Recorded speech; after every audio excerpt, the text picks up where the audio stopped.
Welcome back to a brand new edition of the Ball Don't Lie podcast. We are back in here live today.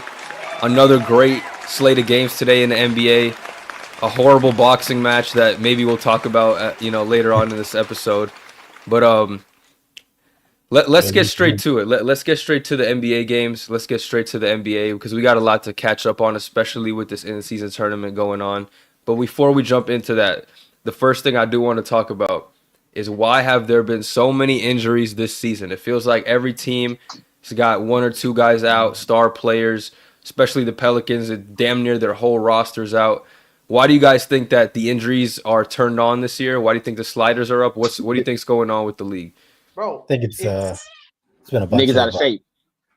that too, but it's kind of been soft for recent years. I feel like people are trying to get away with missing a certain amount of games and still getting paid. I don't feel like people are like trying to like basically play through injury or like the NFL. Like every week, these guys are playing through like the worst injuries or stuff like that. But in the NBA, they know that they're getting paid and that they don't really have to show up unless they really need to for certain games. So I don't know if these injuries are like super serious or if they're like just mild and they just don't want to play through them. But I think it's kind of soft.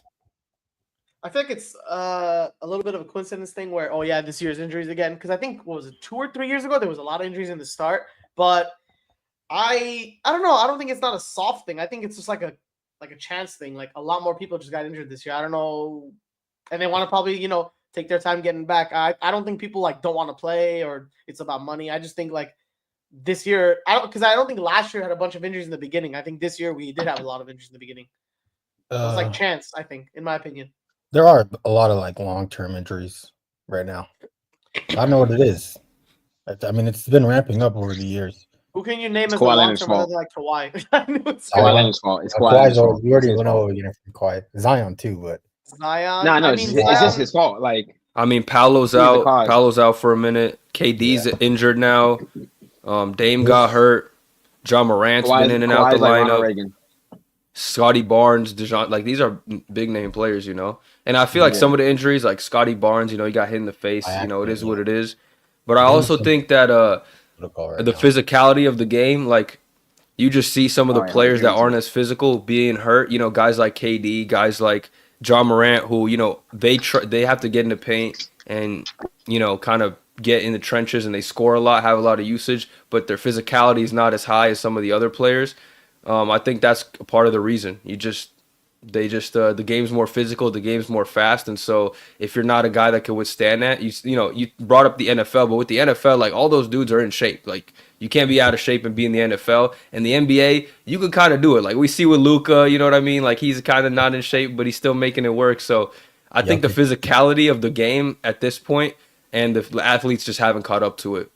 You know what it is too? Like the pace this year, I don't know if you guys have noticed, but it's like been way faster than it has recent years. They're pushing the ball like super heavy. You can even see what they're doing, like the Cavs, the amount of possessions that they get, and then now Warriors too, how they're winning games. Just keep pushing the ball. So the amount of possessions that are coming out could be a factor into why people are getting injured. More possessions means more chance of it's like probability. It's like more possessions means more chance of getting hurt. And if everyone's running fast breaks, running really like fast offenses, taking shots up with like 8 seconds in the shot, like whatever that may be, whatever it's fast breaks or fast paced offense, it could increase your chances or likelihood of getting someone injured. Well, like a freak accident might happen with a calf or a knee or arm, whatever it may be. It is, you are right. It is like a lot more faster pace as we see. Yeah. But I mean, hopefully it doesn't continue to be a trend or anything like that. But right now, I mean, the hoops are still ethical. This week has been pretty good. So hopefully it doesn't. What do you think is a counter to like maybe injuries? Less play, like nothing. Less volume of games? No, I just think that some of these players have to be smarter about, like you see some of the guys, we talked about Ja before, I think on the pod, where he's just reckless going into the lane sometimes. I think just learning how to land, learning when to go up and when to, use your explosiveness at the right time. Because guys like Anthony Edwards, one of the most explosive players in the league, but he stays healthy because I feel like he's smart about it. He's shooting threes when he needs to, and then he's dunking on people when he needs to. Obviously, freak things could happen, but, you just got to be smart about, when you're using your athleticism so you don't get hurt. Yeah, Paul has been like, he's not reckless, but he's there definitely like brute force when he drives, so there's higher chances of him getting hurt. Yeah, but he's burly. His physicality. He is burly, and he needs to use that physicality to be effective in games. That's his game. His game is like based on brutality or whatever it's called. You know, higher your chances of getting hurt. Yeah. I don't know. As for KD, though, I feel like it's just an age thing. I feel like KD will be out for a certain amount of games every year just because of higher probability of age, you know. He'll never play. Like fragile. Like he's not fragile in a way where his like body it's gonna happen more often than not. Yeah, that too. Hopefully he stops soon. All right. Let's move on to the next topic. So Chet Holmgren just got injured, injuring his hip, going up for a block on Aaron Wiggins, out about 8 to 10 weeks, but we know that's kind of just like a rough timeline. Could be longer than that. And Isaiah Hartenstein, the center they signed, also has been out. He should be back, within a few weeks. But my question to you guys is, the Thunder right now are starting, I don't even know who, Lou Dort at center. I don't really know who they started today. I didn't peep the game. Isaiah Joe, whoever it is, but they got an extremely small lineup right now. Do you guys think that they should go out and potentially trade for another center, or do you think they should just kind of try to weather the storm until Hartenstein's back and then kind of wait until Chet Holmgren's back? I think they got to make a move because not having – that was their size was one of their biggest issues last year when it came to at least just size in the paint. They have good wing size, but their size in the paint was an issue. That's why a lot of people thought that if the Lakers got them, they could win. Was only because of their size. You know what I mean? So although Chet got better this year, it's like you lose him. You obviously don't have Isaiah yet. I think many more teams are going to be able to exploit their weaknesses now. And they'll end up losing games that they shouldn't be losing, and they just don't want to lose when it comes to the seeding that they're going to want to have in the playoffs. So I feel like it's in their best interest to make a move, although they may have to, unfortunately give stuff up that they probably don't want to. And they have a plethora of picks. If they really just wanted to trade some picks, they could just trade some picks. You know what I mean? I'm thinking it don't even have to be a great player, just somebody who can come and fill in for a little bit. Like a Valanciunas or something like that. You know what I mean? 100%. I'm thinking they should just keep the roster they have now, weather the storm, because they've been undefeated since they've lost Chet. And they just beat the Suns today, which is obviously a top team right now. So we haven't, like Omari said, their weakness last year was size. We haven't really seen their weakness 12 games in so far, or 13 games in so far. So we don't know what they're lacking in right now. So if they're winning games without him, and Chet will probably come back playoff time, and then Ihart's definitely going to come back before then. You might as well run with the same roster that you have now. Figure out your weaknesses, and if that's one of the weaknesses, then you make the trade. But as of right now, just play with what you have. They beat the Suns today, but Yusuf Nurkic is horrendous. This dude can't score on anybody. So I mean, Devin said he was 1 for 17 in the last 3. Dude, he couldn't score. They had nobody taller than 6'6", and he had 4 points today in 30 minutes. That's ridiculously bad. That's like a skill issue. That's like a Nurkic skill issue at that point. Yeah. Oh, my guy said I heard Yusuf Nurkic isn't available. Big. Hey, after the Thunder saw him today, they want no parts of him, brother. I promise you that they won without. Small this year is the right move, unless you're the Cavs or something, where you just have 2 big men that are all-star level talent. But going smaller is the way to go. Yeah, we'll see. I think that as long as they're winning, they can kind of sit on their hands. But I think at some point you do want to bring somebody in. Again, it doesn't even have to be somebody for a player or nothing. Maybe it's a second-round pick or something. Yeah. Just so you have somebody to put on a body to put on someone like AD or Jokic. Because as much as I love Lou Dort, he can't guard those guys. They lost to the Nuggets too. And then you haven't played the Lakers yet, so they haven't played. That's their number one concern. They better be able to figure out Jokic. I mean, even Rudy is going to get 25 rebounds on them. He's not going to score, but he's definitely going to out-rebound them and get them second chance points and stuff. Only thing he's good at that in defense. Hey. Stop sliding in that defense number. I hate when you say that. All right. Yeah. I hope they weather the storm. I think they'll do a good job sitting on their, just they're winning. So. Yeah, they're winning. There's no reason to change it up if you're winning. But exactly. You're right about Jokic, AD, the big men of the West. You got to figure it out. If you need a big, you got to go pick up a big. There's no. Test it out first, because your problems last year won't be the same as your problems this year. You got to adapt. So, figure it out. See if it is actually a problem. We don't know when iHeart's coming back, but if he comes back soon, then just wait a bit and figure it out from there. You know, the NBA is like basically like a creative problem solving like technique. You just got to be good at solving a bunch of different like situations. No, for real. So the better you are at that, the better you are at winning. Oh god, my mic fell. Yeah, adapting, strategy, adapting, skill, full players. See, that's why I play chess. It is. All right, let's talk about a team with a big, but that still can't play defense. The New York Knicks. Karl Anthony Towns is reportedly, I don't know if this is still true because the stat was put out like a few days ago, allowing other opposing players to shoot 91.4% in the restricted area. And the Knicks defense has been a huge problem. Now, they do have Mitchell Robinson. You know, when he comes back, he should help that. But right now, it's a huge issue. And if the Knicks want to be a championship contender like they think they could be, bro, you just got to read that stuff. I honestly, it's not coming up. But yeah, no, it's the meme. It's Cat. Yeah, the light is too bright. It's him doing the salute. Anyway, what do you guys think the Knicks should do? Their defense is clearly an issue. Are you guys worried about it today? They did end up winning by 1 point. Due to a Mikal Bridges, Brunson game winner, Mikal Bridges block. But the defense is still a problem because Dennis Schroeder got straight to the rim, to be honest, on that possession. It was just a really good play by Mikal Bridges. So they're just having struggles on the end of the floor. And although I like Mitchell Robinson and I think he's going to help that, you know, that's not the total solution for them. So what do you guys think needs to be done? Should they make a move? Are they going to get better? Do they just need time to gel? Talk to me. For sure. Right now, I feel like the good thing about Cat is he's great offensively right now. He's playing like the top 10 player from an offensive standpoint. Maybe he is better than Jokic offensively right now.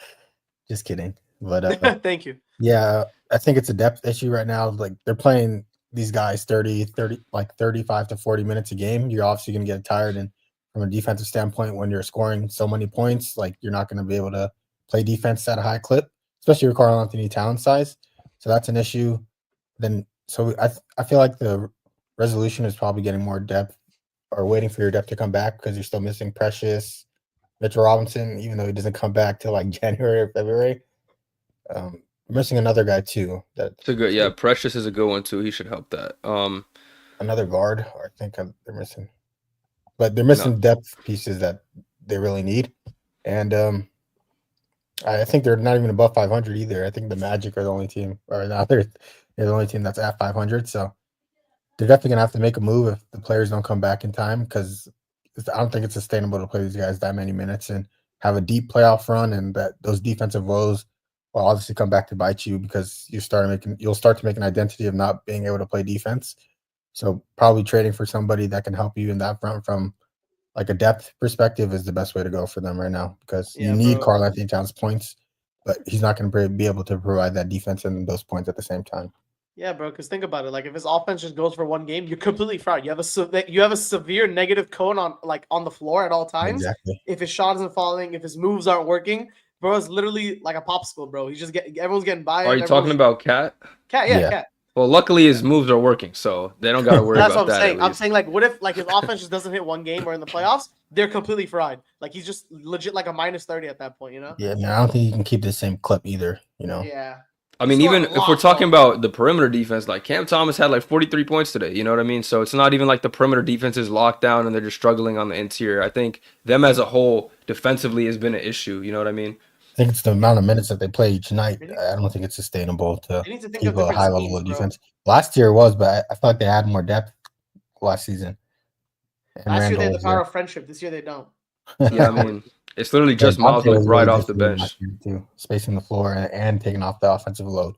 Josh Hart was not playing 40 minutes a game until like the second half of the season. He was coming off the bench and giving them depth. So do you guys think this year's team is better or last year? Last year's team. Yeah, that's what I was thinking. I think they won the trade, which is kind of funny because Julius Randle, the Trailblazers, not Trailblazers, the Timberwolves won tonight, but they lost 2 games straight to the Trailblazers this week, and that's crazy. Not looking like the team that they were last year for sure. But did both teams lose in doing this? Did both teams have a lose-lose scenario? That's crazy. Kinda, yeah. Like, why'd they pull the freaking trigger, bro? Money. It's literally the only reason the Timberwolves traded him. Oh my god. Yo. What up? What are your thoughts on Cat? All right. And the Knicks. And they've been kind of bad. No, I don't know. You've been watching, no? You tell the us. Whole team, the whole East has been. The whole East sucks, but isn't that interior defense something like that? Like the biggest issue? Yeah, their defense. Him, yeah, good. he has like one of the most allowed points around the rim, but he's playing great offensively for now. The Knicks just don't have any depth to like couple that, but they barely won today, I think. Yeah. They did. They won on a literally last second missed game winner / block. Yeah. What do you think they need, Rez? Catch their best player.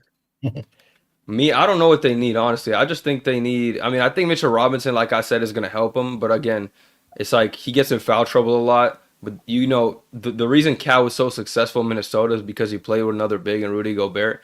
And I think maybe going back to slide Josh Hart to the bench, start Mitchell Robinson and Cat.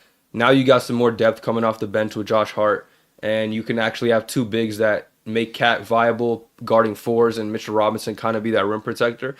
And as long as he stays healthy and stays out of foul trouble, that's the biggest thing for them. Although I still do think they could benefit from trading for like a backup center. I think a lot of teams need a backup center, to be honest, including my Lakers. But, you know, it's hard to come by. You know, they don't just grow on trees like that, especially quality ones. So it's just going to be tough for them. But I think offensively, I don't really see an issue with them. They kind of have it all. You know, 3-and-D players. Good guards. Cavs has been doing this thing offensively. It's just defensively, especially in the playoffs when you get in a half-court setting and, you know, it's not just fast breaks and you can't get easy buckets. Are they going to be able to make stops? I don't know. But, we'll have to see as the season goes along. Again, Mitchell Robinson, I think he's going to be a huge addition for them, but, you know, we'll see. So basically, I think they're going to Mitchell Robinson to come back because it's a long recovery. Then you have he'll play less minutes coming into the season with the restriction on, and then you have to build him up. I feel like your identity as a team will already be solidified when he comes back. And I don't know if he's a big enough game changer for them not to make a move until then, you know.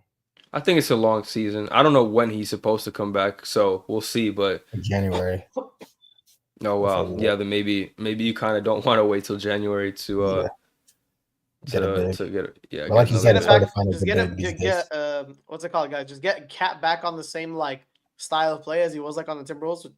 I guess sub in Mitchell Robinson for Gobert and just let Cat cook out the four again. Yeah, I mean that's all you can do. But the Timberwolves are a different story because they were really, really good last year. You know, so I can. Yeah, but the thing is that chemistry was built up for 4 years with Patrick Beverly, D'Lo being there. They built that roster from the ground up with Edwards and Cat building that chemistry, you know, and Gobert. Yeah. Never forget the bag on cry. Wait, was that our podcast first week when Gobert got traded? We were like, oh my god, he got traded. I can't remember. But the Beverly Club that always lives of him beating the Clippers and then playing. You know, even looking back in hindsight though, that Gobert trade not as bad as we made it out to be. Even though it was bad, you know what I mean? Rudy Gobert is still not worth 5%. For sure. But it's not like he's still playable and valuable to them. It's not like he just fell off like Ben Simmons or something. You know, he's really good in their system. Five picks. I don't even think it's definitely overpaid, but there's been worse trades in NBA history.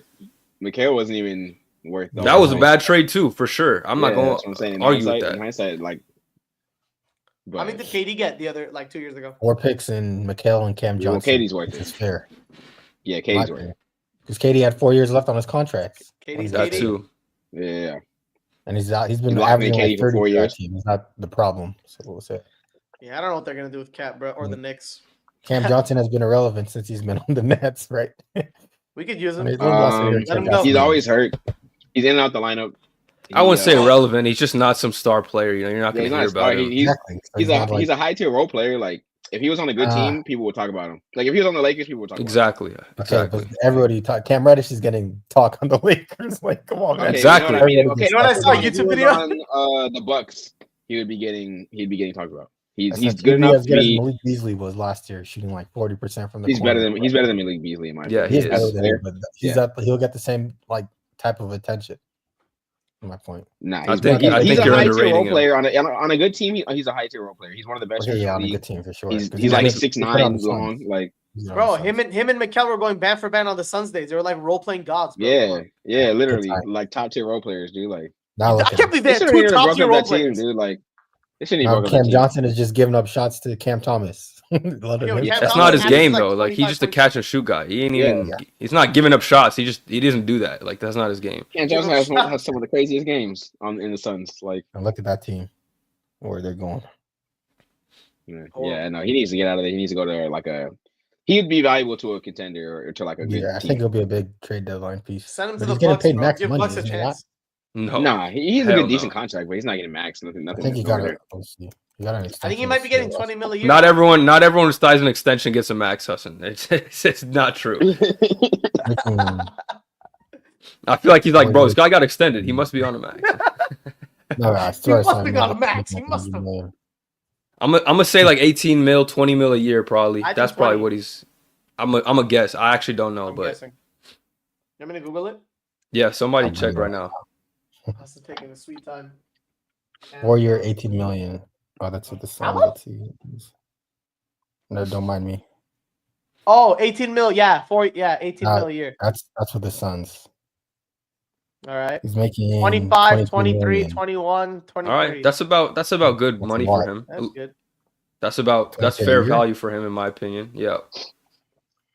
Yeah, he's D'Lo's making like 19 million, and 4 million. He's 4 million better than D'Lo for sure. Hey, D'Lo off the bench has been okay.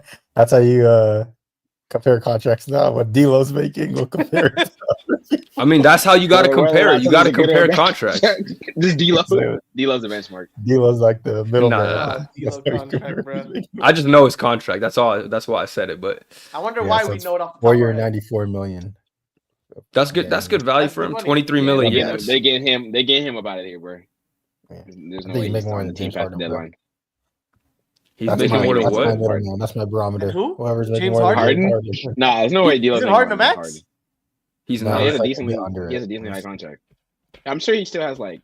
He's making more money right now. A max is like 50 something, so it's like I feel like he'll still be in the 20s or 30s. Yeah, so Cam Johnson's not even making half a max, so it's like so.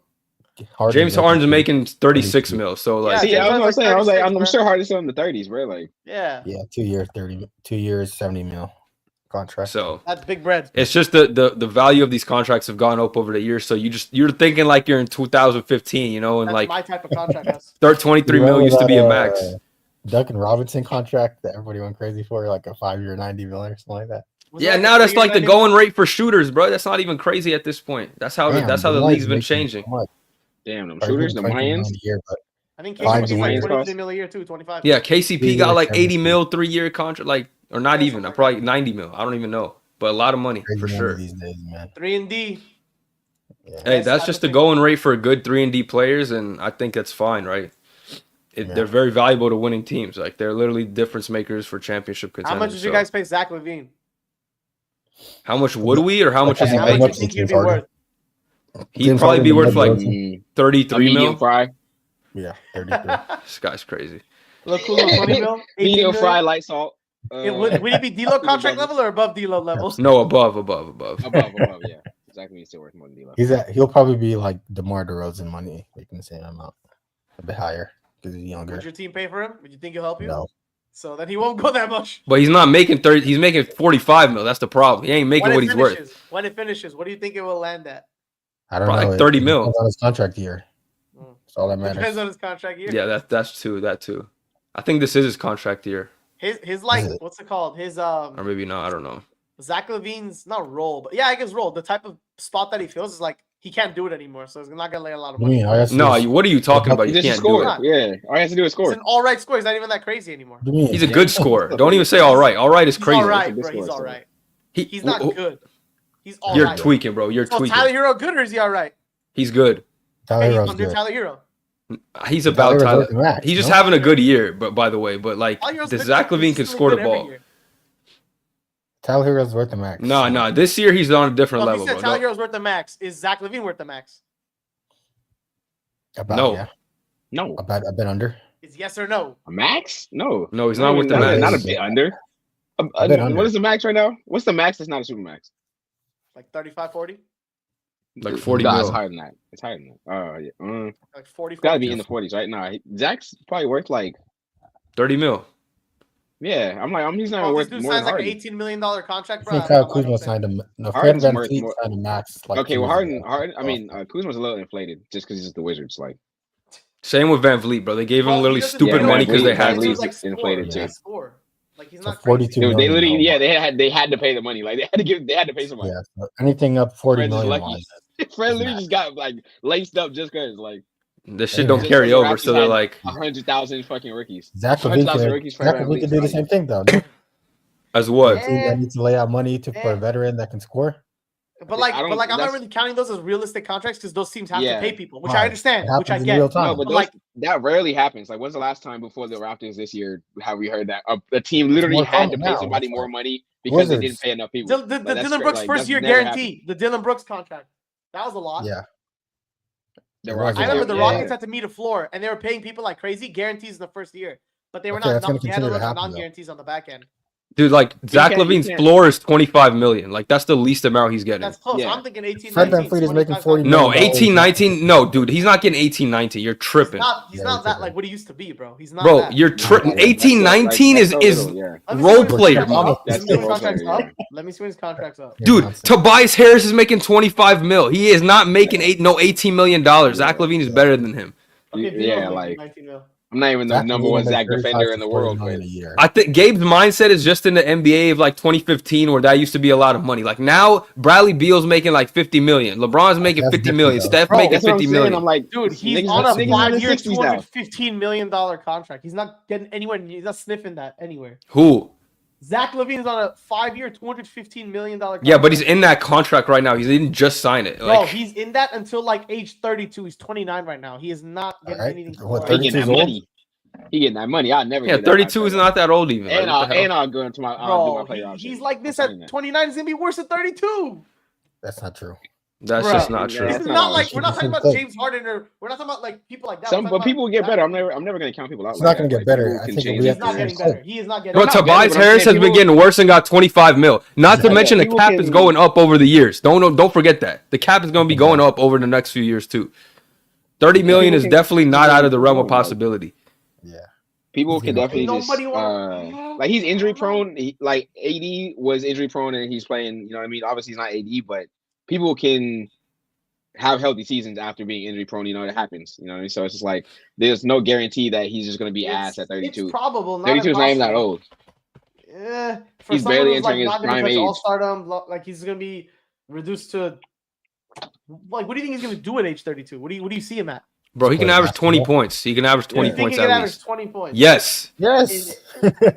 Bro, who do you think Zach LaVine is? You think he's just some scrub? Like, no. I'm not saying. That's how you talk. Yeah, you talk like he's some scrub having a good year, like he's Jordan Clarkson. At a high level, score the basketball. He's like a shell of what he is. He's a shell. He's not a shell.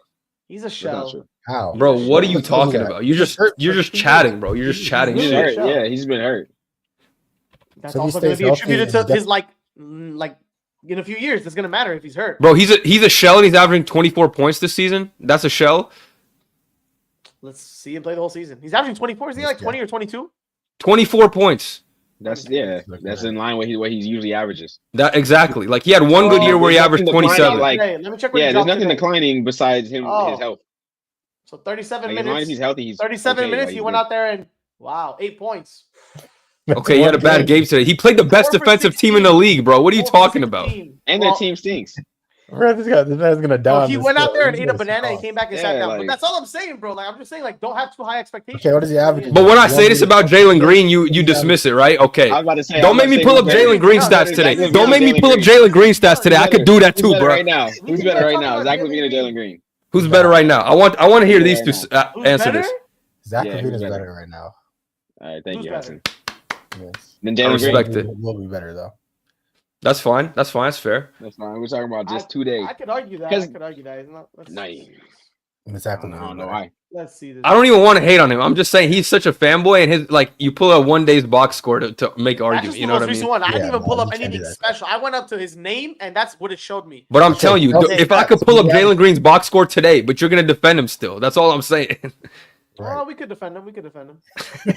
Okay, we gotta move on, bro. We gotta move on. He's a little bit better right now, but he's also 31 years. He's like old as hell, so that matters. Jalen Green's like 22. He's 29 years old, but go off, King. They're saying now, not in the future, too. Yeah. Yeah. Now going forward. He's shooting 43% from 3, by the way. Okay. So. Ooh, real shooter. Clip. All right. Now that we got that out the way, let's move on to the next topic. Still undefeated. They won today. We just talked about this box score because Zach LaVine put up, what'd you say, 8 points. Cavaliers 14-0. Are they going to be able to take out the Boston Celtics in the playoffs? No. Do you think this is legit? You guys don't think so, huh? I don't think they'll be able to beat the Boston Celtics in a playoff series because of the matchups. The Boston I Celtics, think they have a chance, but nah, I think they don't. They don't have a chance at all because you say a 14-0 team don't got a chance? No, because of the matchup in the playoffs. What do you mean a chance? I'm saying like they can win some games. They're not gonna get swept. Okay, yeah, probably take it to 6, but they won't beat. But if you can win some games, you have a chance. Sometimes in the playoffs, games. Okay, everybody. Like if it gets to Game 7, it's like literally. Yeah. It's a chance. That's your chance. At that point, it's 50-50. But if you can get it to a 3-2, then there's a chance you can go Game 7. You know what I mean? Like I'm saying, they have a chance. Especially if they get home court. Especially if they get home court. I'm saying if they get more than 2 games and it's like 3-2, there's a chance. They could have, in every world. Do you think they'll beat them? No. I'm asking you if there's a chance. I didn't say did you think they'll beat them. I said, do you think there's a chance they could beat them? Everybody has a fighter's chance, but I don't think they'll beat them. No. You can't say that because if we put the Pistons against the Celtics, there is no fighter's chance there. You know what I mean? But the Cavs, that's a legitimate argument. You know what I mean? That's different. I don't think it is. I say no chance. Like a real chance is what you're saying, right? Yeah, I think there's a real chance. No, I don't think so because of the matchup. Like just having Derek White, Jaylen Brown, Drew Holiday, and Jason Tatum, those 4 are just driving and kicking out. Even having Al Horford just sitting on the corner, going corner to corner, is too much for Evan Mobley and Jared Allen to handle because of how big they are. And then we talk about the undersized guards. Like, even though they're winning games in the regular seasons, we know that's still an issue going into the playoffs because how do you expect Darius Garland to guard anybody on the court? Like, he's not guarding Derek White, Drew Holiday, Jason Tatum, or Jaylen Brown. You're going to put him on Al Horford? Like Jared Allen said, the lights are too bright, and especially for the championship winning team, there's no chance in them beating the Celtics what they have constructed right now. I can make the argument the other way. They're way too big and physical for the Celtics. You know, who's going to guard Evan Mobley? Al Horford's old ass? Hell no. Who's going to guard Jared Allen? Little big sticks Porzingis when he comes back, who's injury prone? I don't know. And I'm saying, so it's going to be a battle of styles. You know what I'm saying? Like they got the length and the size, and the Celtics have the perimeter players. So it's like I think there's a chance because of that. You're going to tell me that I'm not saying I'm picking him. I'm just saying I wouldn't be surprised if they ended up beating them. I would. I mean, we'll see how the season ends, but I still would probably be surprised. But I still think the Celtics are more physical than the Cavaliers when it comes down to it. Because of the players' identities that they have, like Derek White. You tell me the team that chucks the most threes is more physical? Yeah, because of the players they have from a defensive standpoint. I still think they're the best defensive team. I give them a 10% chance of winning, but other than that, no. Like 10%. 10% is not a real shot then. But that's the chance I'm giving. What are you giving them? What's the rating you would give? I don't think they have a real shot. Probably like 0? So like 1%? No, 7%. Okay, so you're close to me. Somebody gets hurt. 7%. That's why I said I don't have a real shot. 10% is not a real shot. I don't know how you can say that when they haven't lost the game. Like, yeah, that's you know what I mean. It's crazy. Too serious in the East, bro. Like 25, sure. I'll live with 25 because it's really early. I'll say like 30. That means they have a chance. 30 is like I would agree with Omari, like 25, 30. Bro, the Celtics, we've seen the Celtics like blow dumbass games. You know what I mean? Like lose to teams that they shouldn't, even in the playoffs. Yeah, they're not serious. Like they lost to the least physical team, the Pacers, this season. You know what I mean? Like, come on. Okay, but the Pacers last year were different from they dropped games that they shouldn't.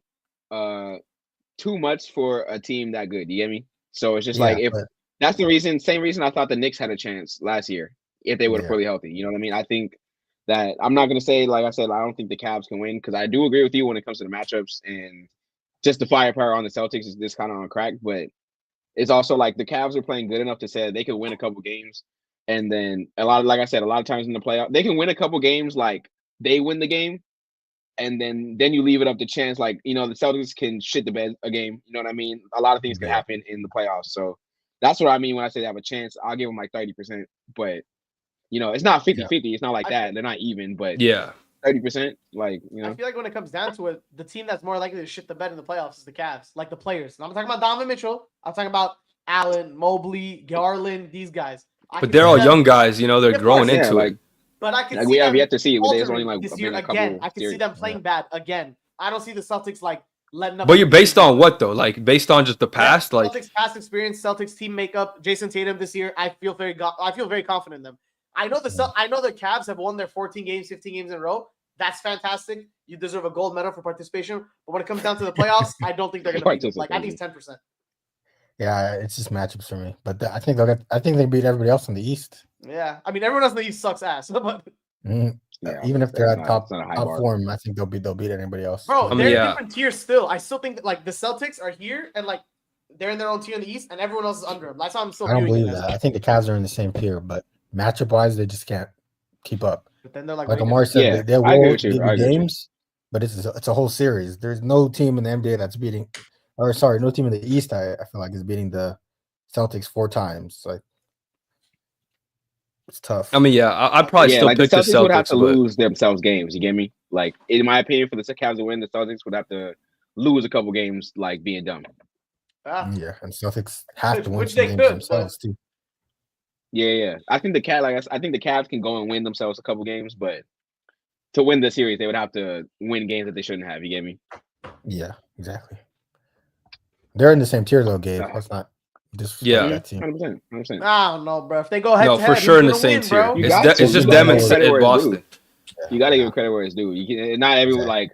What I don't know if anyone has pulled up the stat. Can I give this credit? Can I give Celtics and then Cavs and then the rest? Warriors. That's what Hassan's saying though. Yeah. That's what I'm saying. Like, fuck the niggas, man. Why are we getting to the Warriors? Why are you even bringing them up? Because I was asking who was the last person to have this type of start. And I said wrong L word. They're not legit. They're lucky. Yeah, easy transitions. Let's go. Come on. You want to talk about that?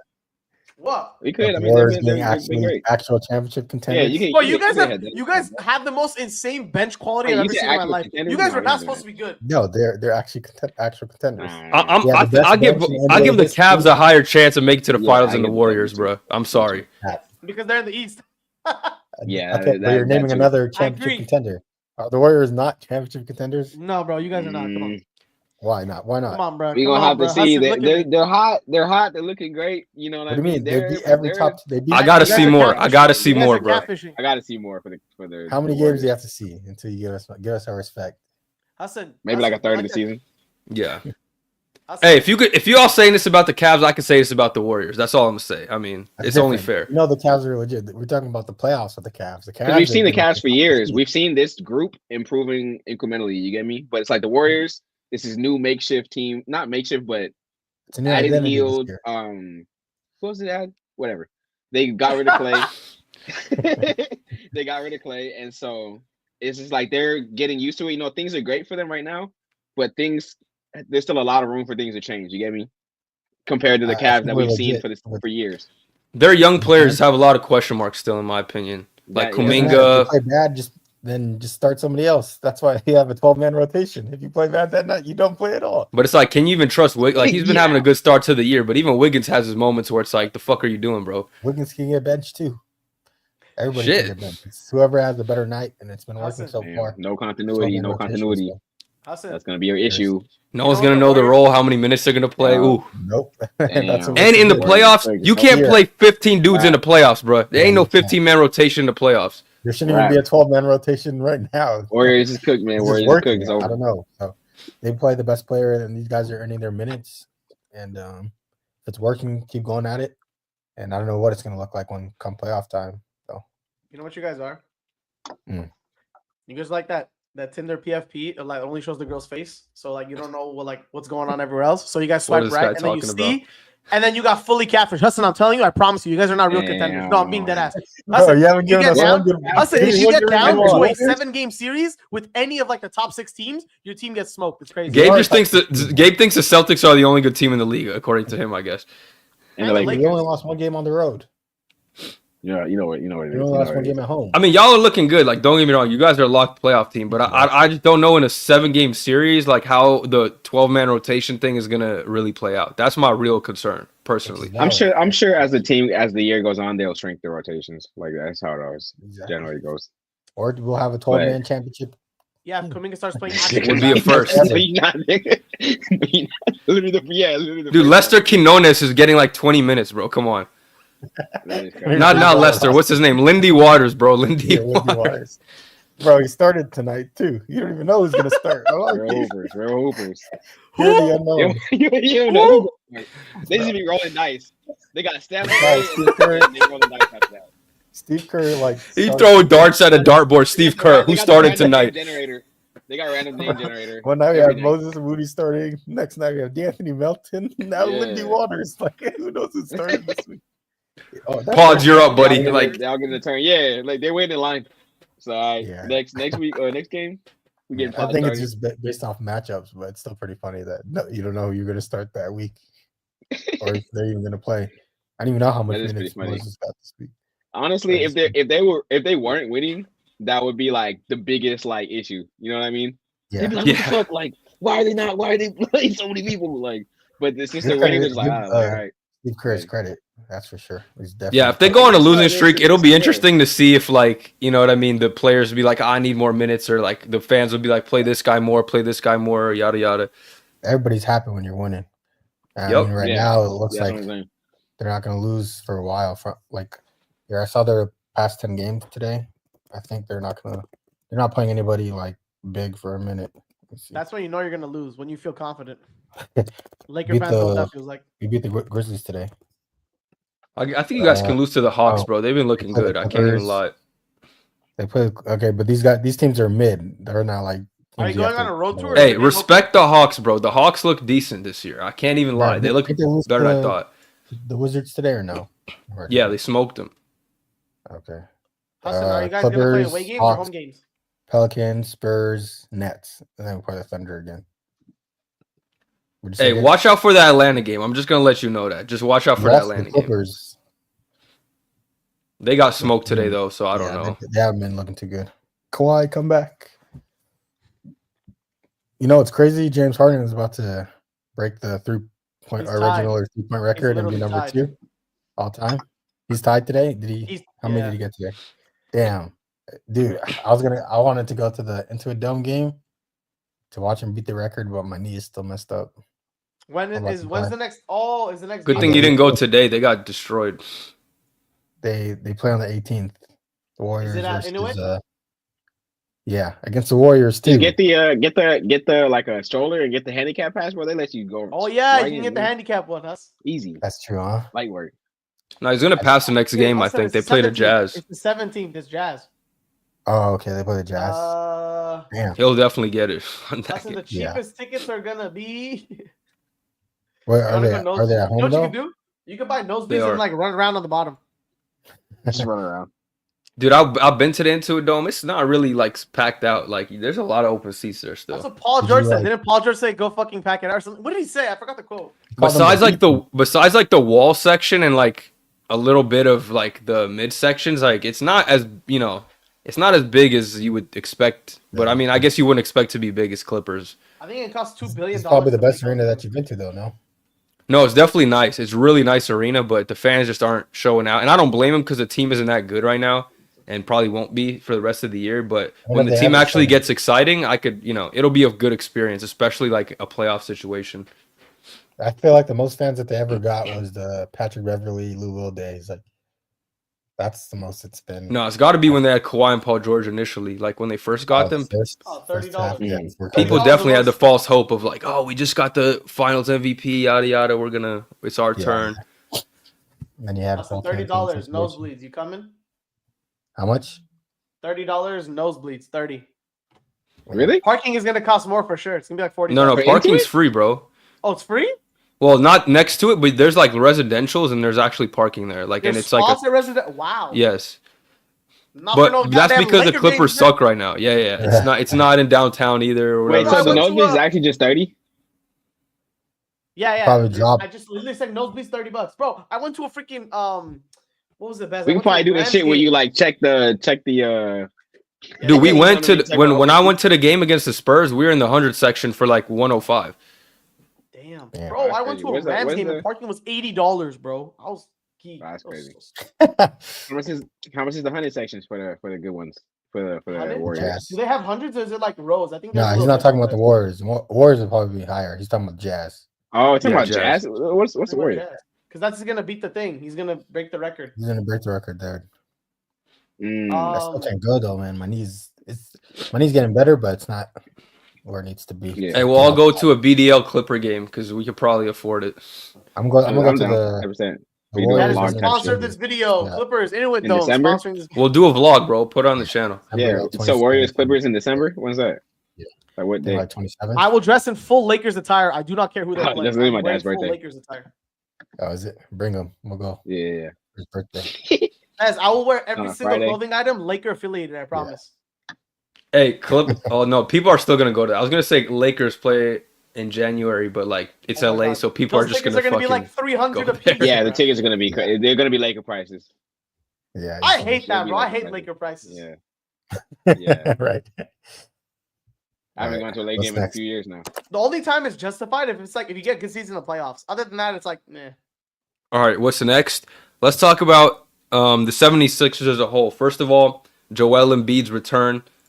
I know I got a lot to talk about personally, but not only him. Second best player on the 76ers now, Jared McCain, TikTok star. I'm 2 days into college. You know what I'm saying? Just know. Just know. Was that beat? Let me see if I can pull it up. Anyway, let's talk about the 76ers. Joel Embiid. Watching him play basketball is like an act of terrorism. If anybody makes you watch him, it's just like a brain damage instant CTE. Flopping all over the place. I've watched the Magic game today. It was really bad. Like Jalen Suggs would like come in, try to swipe at the ball. This dude's flailing his arms. He didn't have a great game, and I'm gonna give him the benefit of the doubt. Obviously, he's coming back from an injury, but I don't know. I'm real concerned about the 76ers. I've seen some conversations about he's entering in the Shaq Celtics era, Shaq Phoenix Suns era. I don't know if I believe all that, but there's definitely some concerns about him and Paul George just not being quite what they used to be. And you can kind of even see that when they play. Like Jared McCain's really kind of running their offense. He's really active and moving without the ball, running around, high energy. He's having a great couple games since Tyrese Maxey went out. So what do you guys think about the 76ers? I mean, personally, I got some concerns with them, but I want to hear from you guys. First of all, I'll talk shit on Joel Embiid. I think they're kind of cooked. We don't really know what's wrong with Joel Embiid. Like, is he hurt? Is he not hurt? Is he out of shape? Is he in shape? Like, he's not playing to what that MVP level is, and you know that he's a pretty big guy and he has bad knees too. Like, he might go down the Kawhi route where you're not fully healthy and you play these games and you just get worse because of it. And he's been in the league for like almost 12 years now, and I feel like he's not going to get better. I feel like the prime of his career was 2 years ago, going into last year when he was averaging 40, and it's going downhill from there.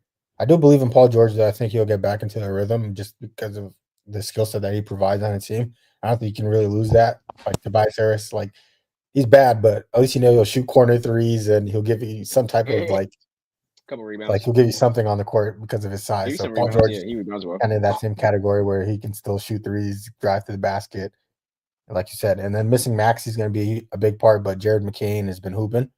Congrats. How long is Maxey out? Like 4 weeks. I think, hamstring injury. Oh, 4 weeks. I think Paul George since he streaky just since he came back. He had a good game against the Knicks, but he just kind of been on and off. So I agree with you. I think he'll bounce back. But like you said with Embiid, he played normal minutes today, 33 minutes. And I think a big issue with him when I watch is he's settling a lot for long jumpers, three-pointers. Like, he can hit those, but you don't want a guy that big who's so good at drawing fouls and in the paint to be settling for long jumpers and threes because you're just bailing out the defense.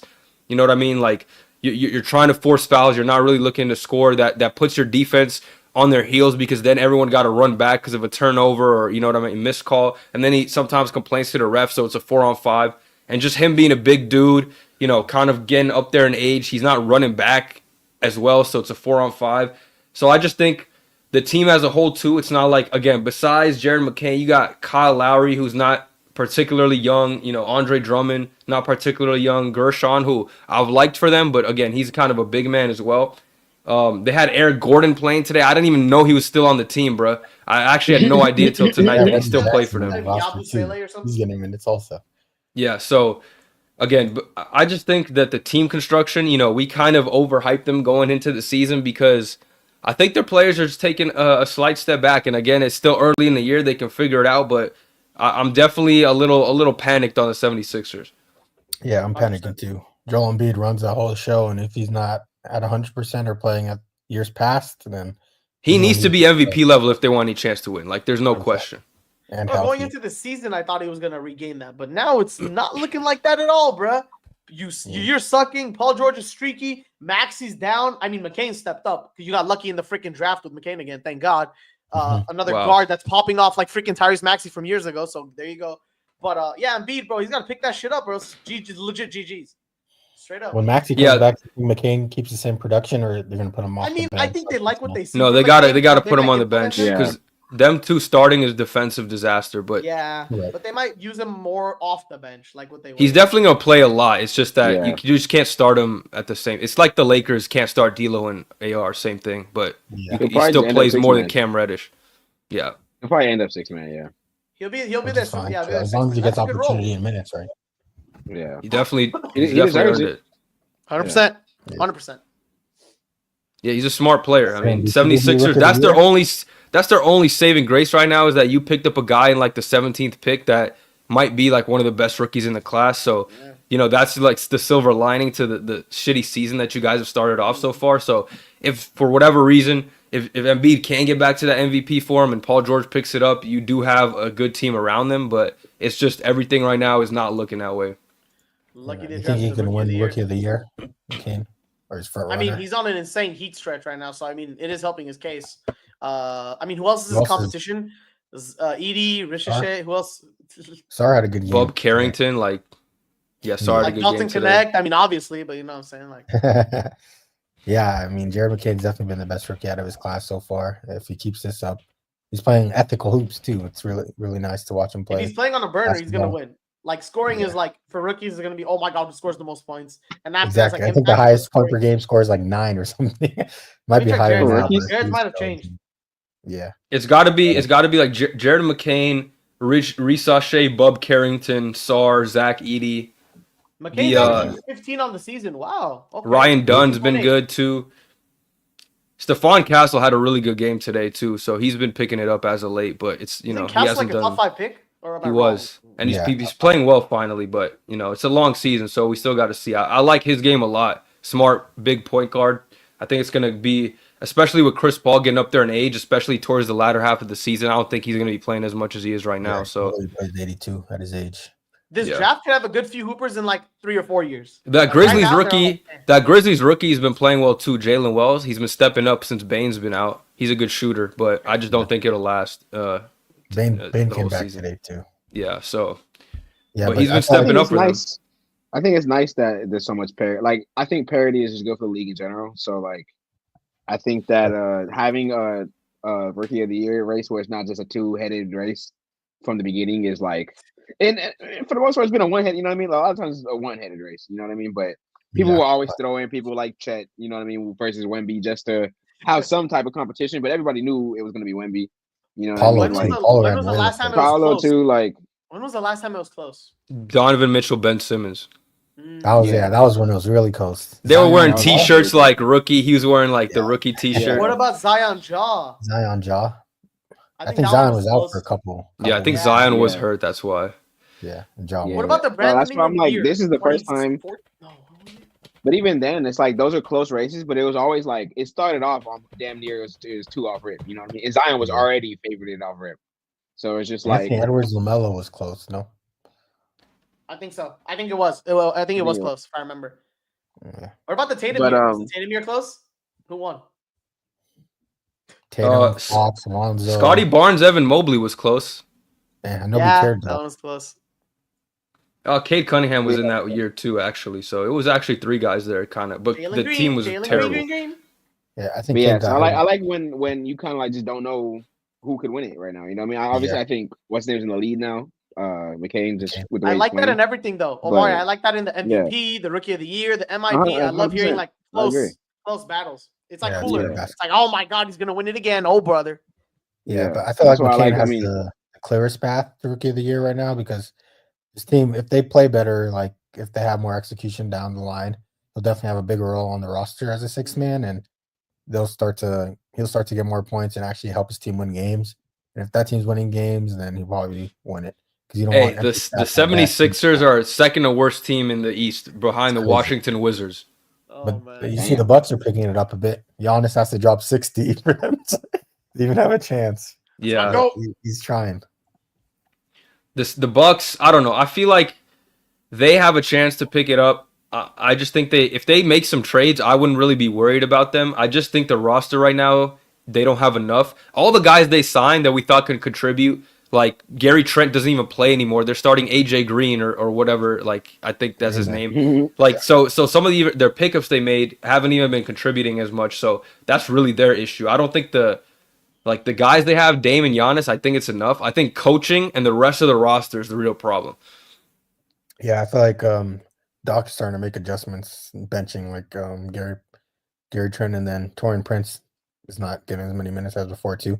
Thank God, younger guys with more energy to play. So. Ryan Rollins came out. I think you guys had him last year. He's actually hooping for them. He's been a good addition. Young guy, like you said, good energy. Actually plays defense, which complements like what they need. So this Doc is adjusting, man. So he has no choice, bro. His job's on the line. Your man's can't play, Darvin. Your man's can't play. Bro, did you see that thing? It was like the Celtics have the hardest championship of all time, and then like why? It's like because they had to take Doc Rivers' sorry ass to the finals. Yeah, they'd be like that. The 08 Celtics. They're like they won with a handicap. They won with Doc Rivers. That's hilarious. They said they did something no one could ever do. They had a winning season. And they won the chip with Doc. With Doc Rivers. Oh, that was funny, bro. Nah, they had to have a big four for make it happen. Yeah, literally.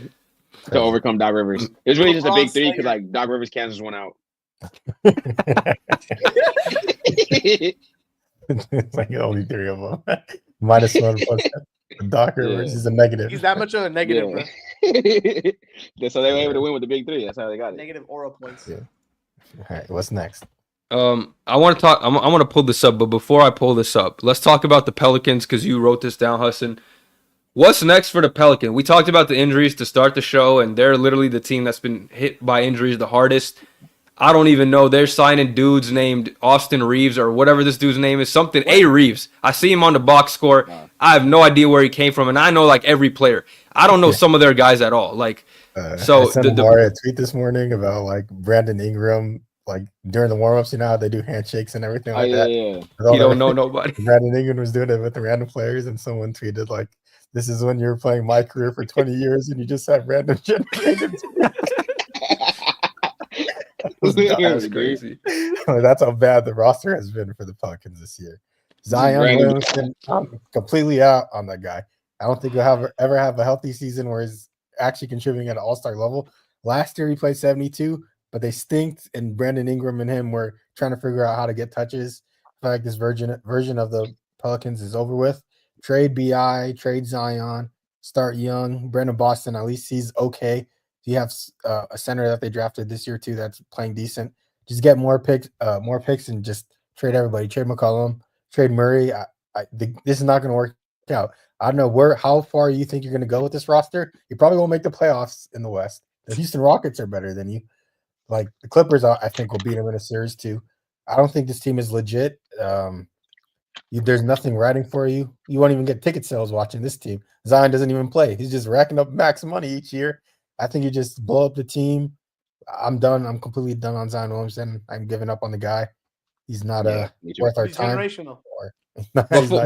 Before we say all that, I think there's a serious issue with their medical staff because I agree with you. Zion gets injured too much, but ain't no way half the roster is hurt, bro. I don't know what they're doing, like some Phoenix Suns workouts in there. I have no clue what's going on with the Pelicans, but they're not eating right. They're not working out right, dude. After the game, putting in that work. Putting in that work. Game work. Yo, I saw that video the other day, and it just came across crazy because they looked like they was doing it in like an empty stadium type thing, like with metal detectors in the back and everything. Just in the back, like they're literally in the fucking tunnels, in the tunnels, bro. Working out, yeah, that's insane. Like, game work. That's got to be where the Pelicans work out. Answer for your team, nigga. Oh, you never got to explain that one. No, but for real, like the Pelicans, there's no excuse for half your team to be injured. Like I get it, a few players you're getting unlucky, dude. You guys got to pick up dudes off the street that I've never heard of before. Seriously, like Brandon Boston, I think they picked him up like first week of the season. Like he wasn't even on the team to start the year, so he's in a Spurs jersey in his fucking profile picture. So it's like, dude, bro. I see the tweet, and it was like, it said, niggas in New Orleans go to work with their shorts on just in case they need a player at night. Bro, it's bad out there, man. Got open tryouts. How long has Zion been in the league for? Like 4 years now? 5? I think it's his 5th year. 2020. Yeah. 2019. What? Give me a reason why to believe in this man again. Like he's generational. I don't believe either. I've been saying, you know, Psych, this is 6th year actually. He's generational. Really? Oh, he was in 2019. And he played how many games? 72 one last year. I know that. Last year, 70 games was his most. And then he played 61 the second year. It's just like even when he played healthy, he wasn't nearly as good as he used to be. Yeah, Omari, like he'll just run into people. That's the whole game is running. Hey, second year Zion was a fever dream, Huss. I'm telling you, don't forget it. Yeah, man. So what could have been at this point? Zion is definitely a what if. He's like one of the what ifs at this point. No, he's barely he's so stupid, bro. It is injury. I mean, there's always going to be injury what ifs. Yeah, he's injury prone. That body is not built like. If he would literally have to be on LeBron regimen, and he's obviously just not disciplined enough. It doesn't even matter because he's not as intelligent. Like basketball IQ is not the same level as LeBron James. The way he plays basketball. Yeah, but I'm just talking about body wise. He relies on his athleticism to score. That's not a long term. Yeah, but either. He just got to stay healthy. It's not even about his relying play. On your body, like taking care of yourself. Like he doesn't. Yeah.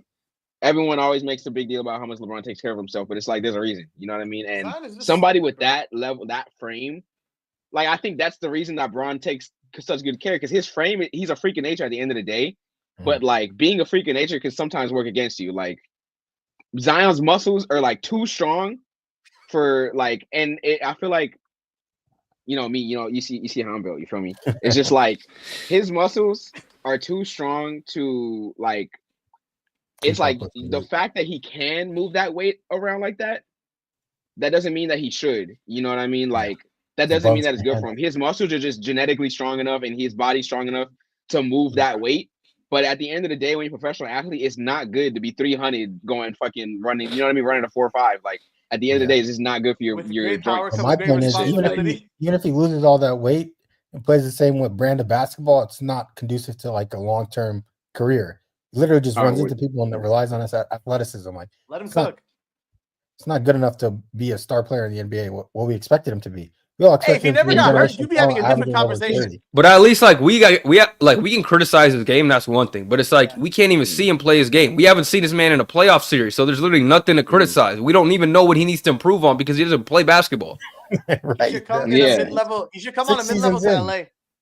But it's never a consistent sample size of games. Like I mean, I guess last year was, but you could tell even last year, like he's just managed. Like he's not playing with that same like.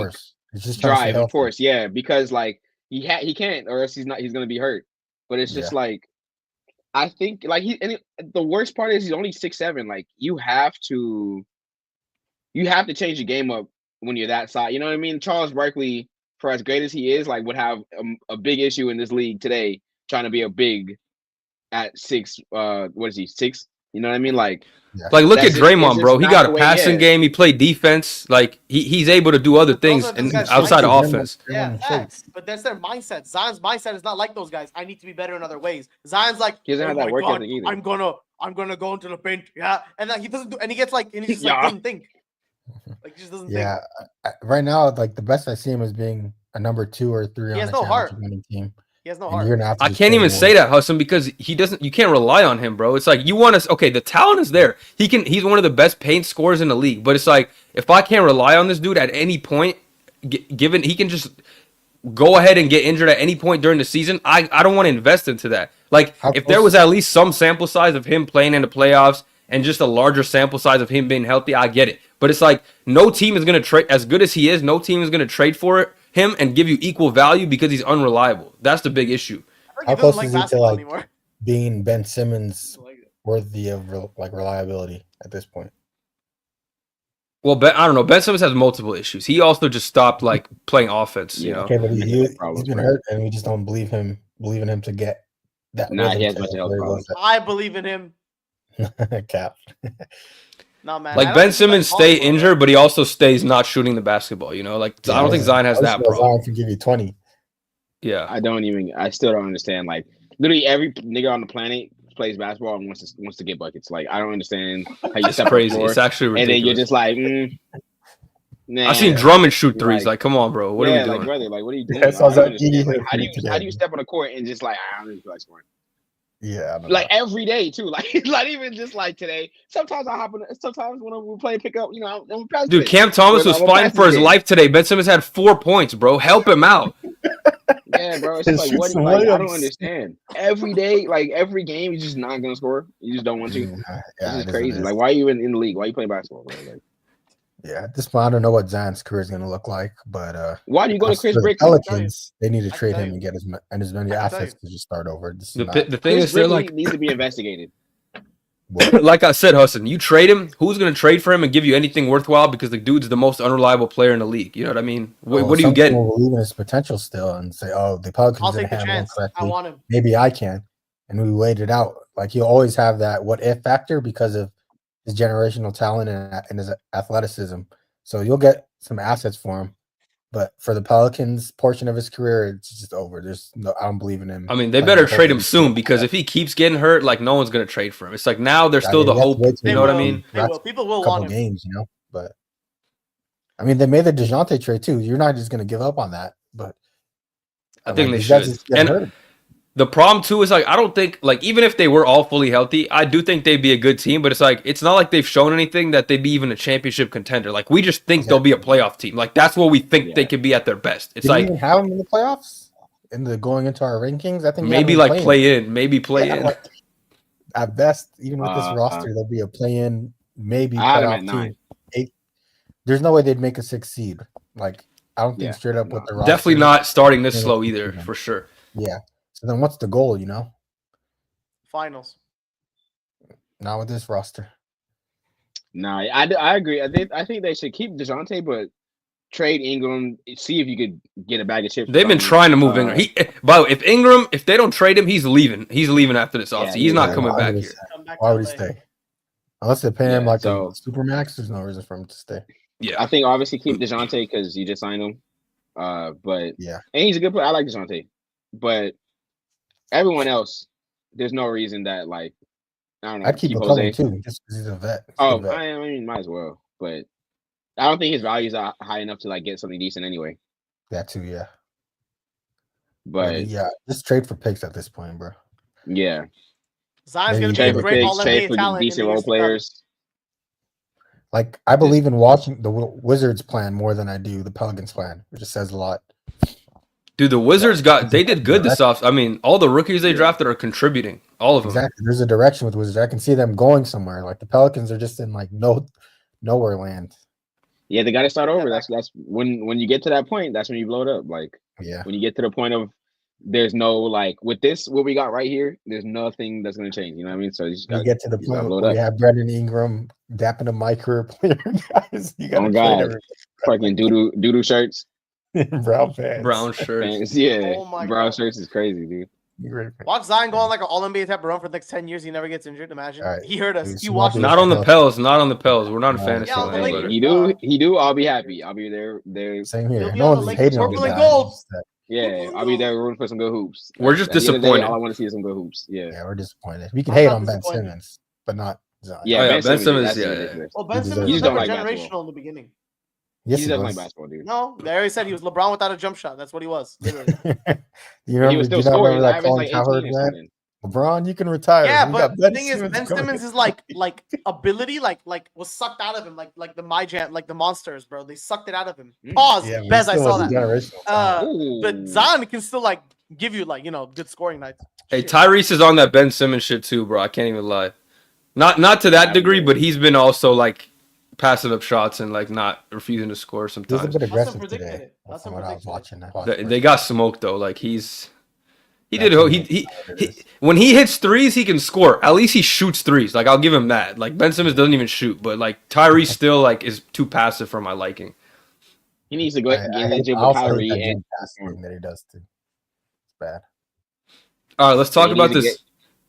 No, go ahead. Finish. He needs to get in the lab, get a deeper bag, and then he needs to change his form. No, his form is fine. I think it's the bag part. It's just ugly. Like you know what I mean? Like it's just like it's one of those things. In some ways, there's the if it ain't broke, don't fix it. But there's also the things that like you can always get better, even if something's you know what I mean. Like there's always room for improvement. As long as having you can get it off, it doesn't need to change. It still will help him in the long run when it comes to being a better shooter. You know what I mean? I mean, if you're shooting at a high clip, I think 1 year he shot like almost 40%. So if you can shoot at a high clip, as long as you get it off, it's fine with me. Just have to have a bag. You need a bag for the ability to get it off at a high rate. You know what I mean? Like put yourself in position. 100%. I mean, I agree with that. The bag is far more important. Yeah. All right, let's talk about this in-season tournament, NBA Cup. We've had a few games already. I think today was like the first slate. Well, these were first games for a lot of these teams as well. Yeah. But let's go through each group of teams. And so basically how it's going to work is one team is going to come from each group, and then there's going to be a fourth team from either one of the three groups to be the last team. Then the two of them are going to play each other, and then those two will play each other, and then the final team will be in the finals against the East side. So let's start with West Group A. This group includes the Portland Trailblazers, the Timberwolves, the LA Clippers, the Sacramento Kings, and the Houston Rockets. Now, we saw the Sacramento Kings play today. Minnesota Timberwolves, I believe, had played 2 games already. Portland Trailblazers played 1. They beat the Minnesota Timberwolves actually in one of their games. Clippers, I believe, played today in their in-season tournament game and lost. Houston Rockets played as well and won. So who do we think is coming out of this group? And do you think any other team is potentially... I'll write them down so they'll be in our final cut for the last team. But which team you think is coming out of this group, and which... Do you guys think any of these teams could be that last final wild card team? Let me see. Do you know who's won the last 2 games? See if I can pull it up. So the Trailblazers beat the Timberwolves. The Timberwolves are 1-1. Clippers 0-1. Kings 0-1. Rockets 1-0. I'm gonna pick the Rockets to come out of here. I think they're just well rounded. They got the depth. The young guys coming off their bench, Amen Thompson, Tari Eason, provide them a lot of energy. Today, Jabari Smith had a good game. He hasn't had a good start to the year, but if he's going to be able to give you games every now and then, we know the guards are going to be able to score. Alperen Şengün is the hub of their offense. I just like the team overall. I've been high on them the whole season. I think it's going to translate to the in-season tournament just because I think they're also going to care a little more. And I just think they're the most well-rounded team in this group. No offense to the Kings and Timberwolves, but I think they've been struggling to start the year. And I'm just going to go with the Rockets because I think they have better players. And they're better coached, honestly. I'm going Houston as well. I think the defense is lacking in this group. In fact, the Houston Rockets can score at a high clip from an offensive standpoint there.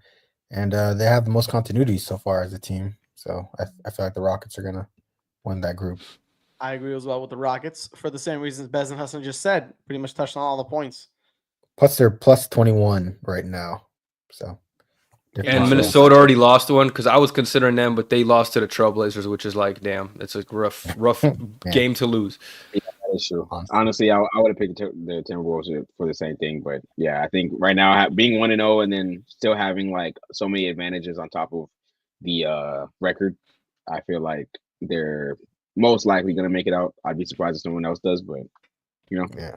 I think the Wolves obviously they have a chance because I think they're the best team in the group, but they don't play as the best team though. Yeah, like not right now at least. All right, so let's go to Group B. This group honestly seems like one of the more stacked groups in this tournament. You have the Utah Jazz.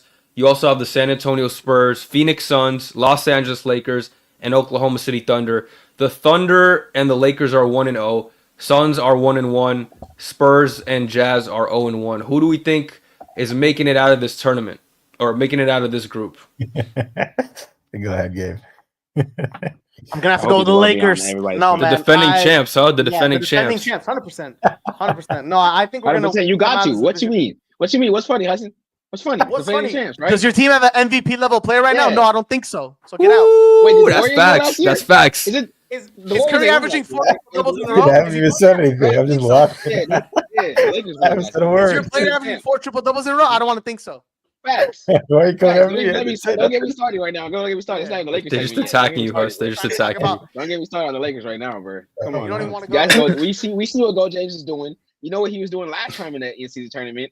You seen what they did in the finals. He's just gonna do it again. There's nobody else has no chance, honestly. Okay, see, they're cooked. We already talked about it. They're done for. Facts. Unless they go trade for a big right now, they're gonna get shit on. They better not. Hey, I mean, they got the biggest point differential right now. They destroyed the Suns today. We have OKC in our pockets. Yeah, I don't want to hear it. We have OKC in our pockets. Suns defense has been. It's been better this year, but it's still suspect. But the Lakers, dude, Royce, hold on. Am I reading this right? Royce O'Neal was their leading scorer today with 11 points. Oh, hell no. That's insane. That is bad. That is insane. Imagine that. Would it be our team? Would it be me? Yeah, but I think the Lakers. and Bron, we'll see what happens. OKC, same way. Maybe fully healthy. OKC is a better team than Lakers, maybe. But right now in this in-season tournament, knowing that the only other team that's really competition is OKC when it comes to record and. Suns, I say, are skill-wise, they're decent, but they lost. They got obliterated by the OKC. So there's a reason we thought that the Lakers would beat OKC in the playoffs last year, and AD is playing even better than he was last year. LeBron's playing insane. A lot of the team is playing better. Defensively, we have issues, but right now I think that we could beat that OKC team pretty soundly. And we're going to shit on the rest of these niggas. And we're going to shit on the whole tournament and then win. So. It goes to show you even more because we're playing with like a handicap on our team. We have cardio Gabe Vincent. Hassan. Don't forget, we're literally taking this kid with us to the promised land. I promise you. I agree with you. Bro wants to be Tony Snell so bad, dude. I'm going Lakers in this group just because OKC, like we talked about their lack of having a center. Anthony Davis is playing at an all-time high right now, so I don't know how they're gonna beat him in this group. But yeah, I think I'm going with Lakers right now. Yeah, I gotta go with the Lakers too, defending champs. I just think that they match up really well with these teams. I feel like the Spurs were their toughest matchup because of Wemby, and they beat them today. So, nobody cares about the Jazz either.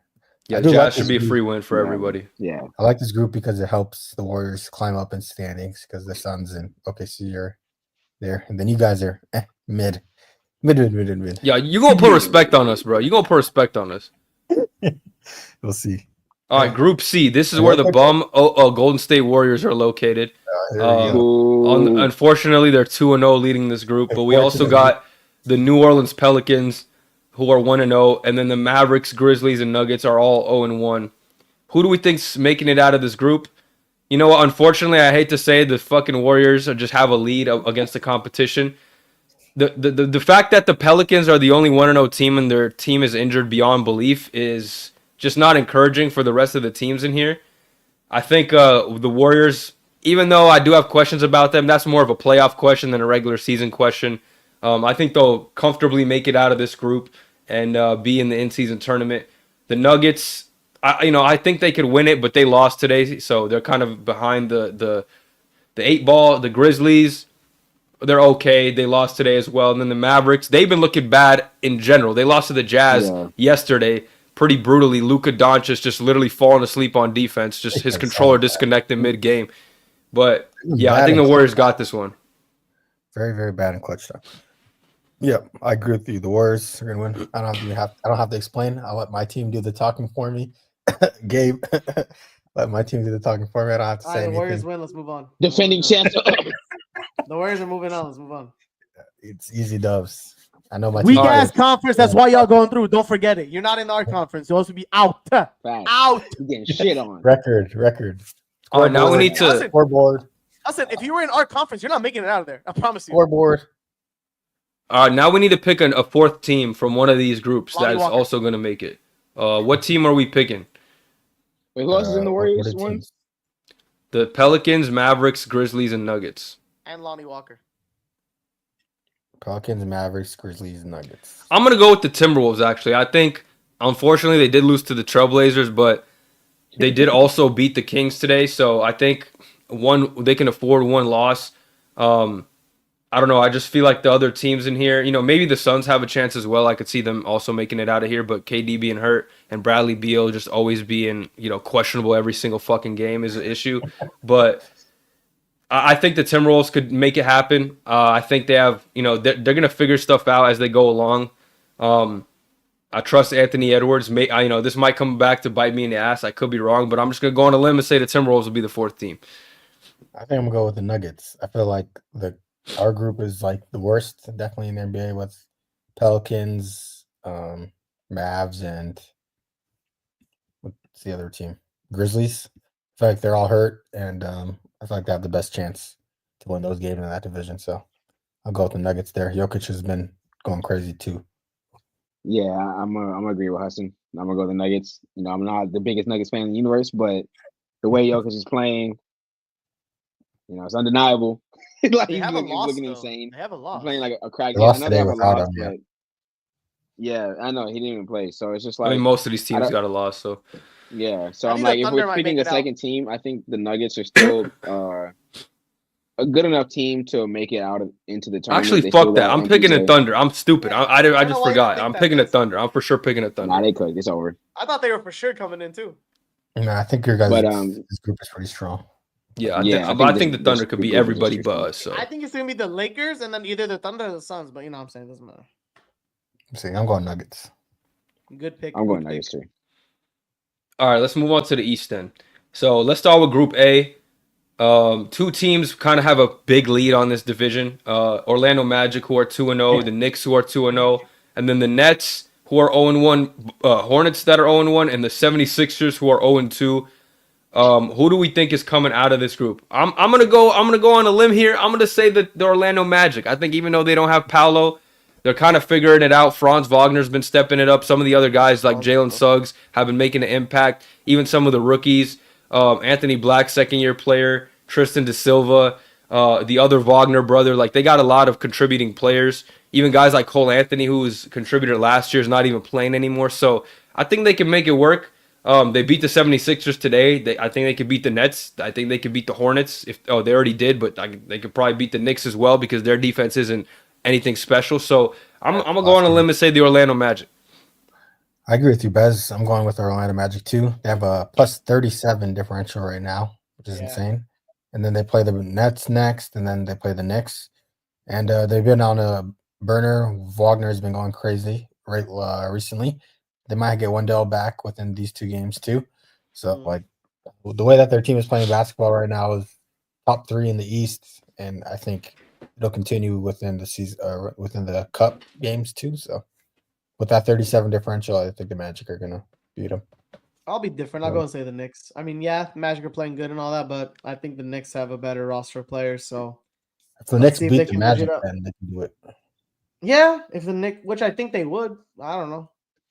You never know. Yeah. You know what? I'm gonna agree with Gabe. I'm gonna give the nod to the Knicks. I think that although they have that glaring hole in the defense, just in the middle of the paint, hopefully they can. It's just like that's something that coaching should be able to mitigate somewhat. You know what I mean? Like there should be adjustments you can make to make it not 90% of the rim. You know what I mean? Like or make whoever is giving up. Who did they say who it was? It was Randall. Oh, Cat. I mean, Cat, not Randall. like that. Cat. Yeah. So yeah, I mean, he stinks on defense. Yeah, like you got to do something to adjust or scheme around that, knowing that that's there. So hopefully, I believe in the Knicks to figure that out.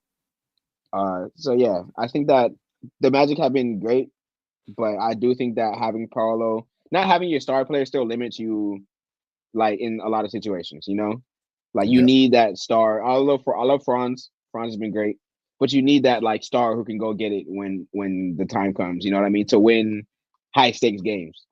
So yeah, games. Give me the stars. Yeah. I just believe in the Magic defense. I think they got a real good defensive team. Jonathan Isaac was literally putting the clamps on Embiid today, bro. He was literally locking his ass up, had him in prison. Embiid is a shell. Embiid is a shell. He's a hermit.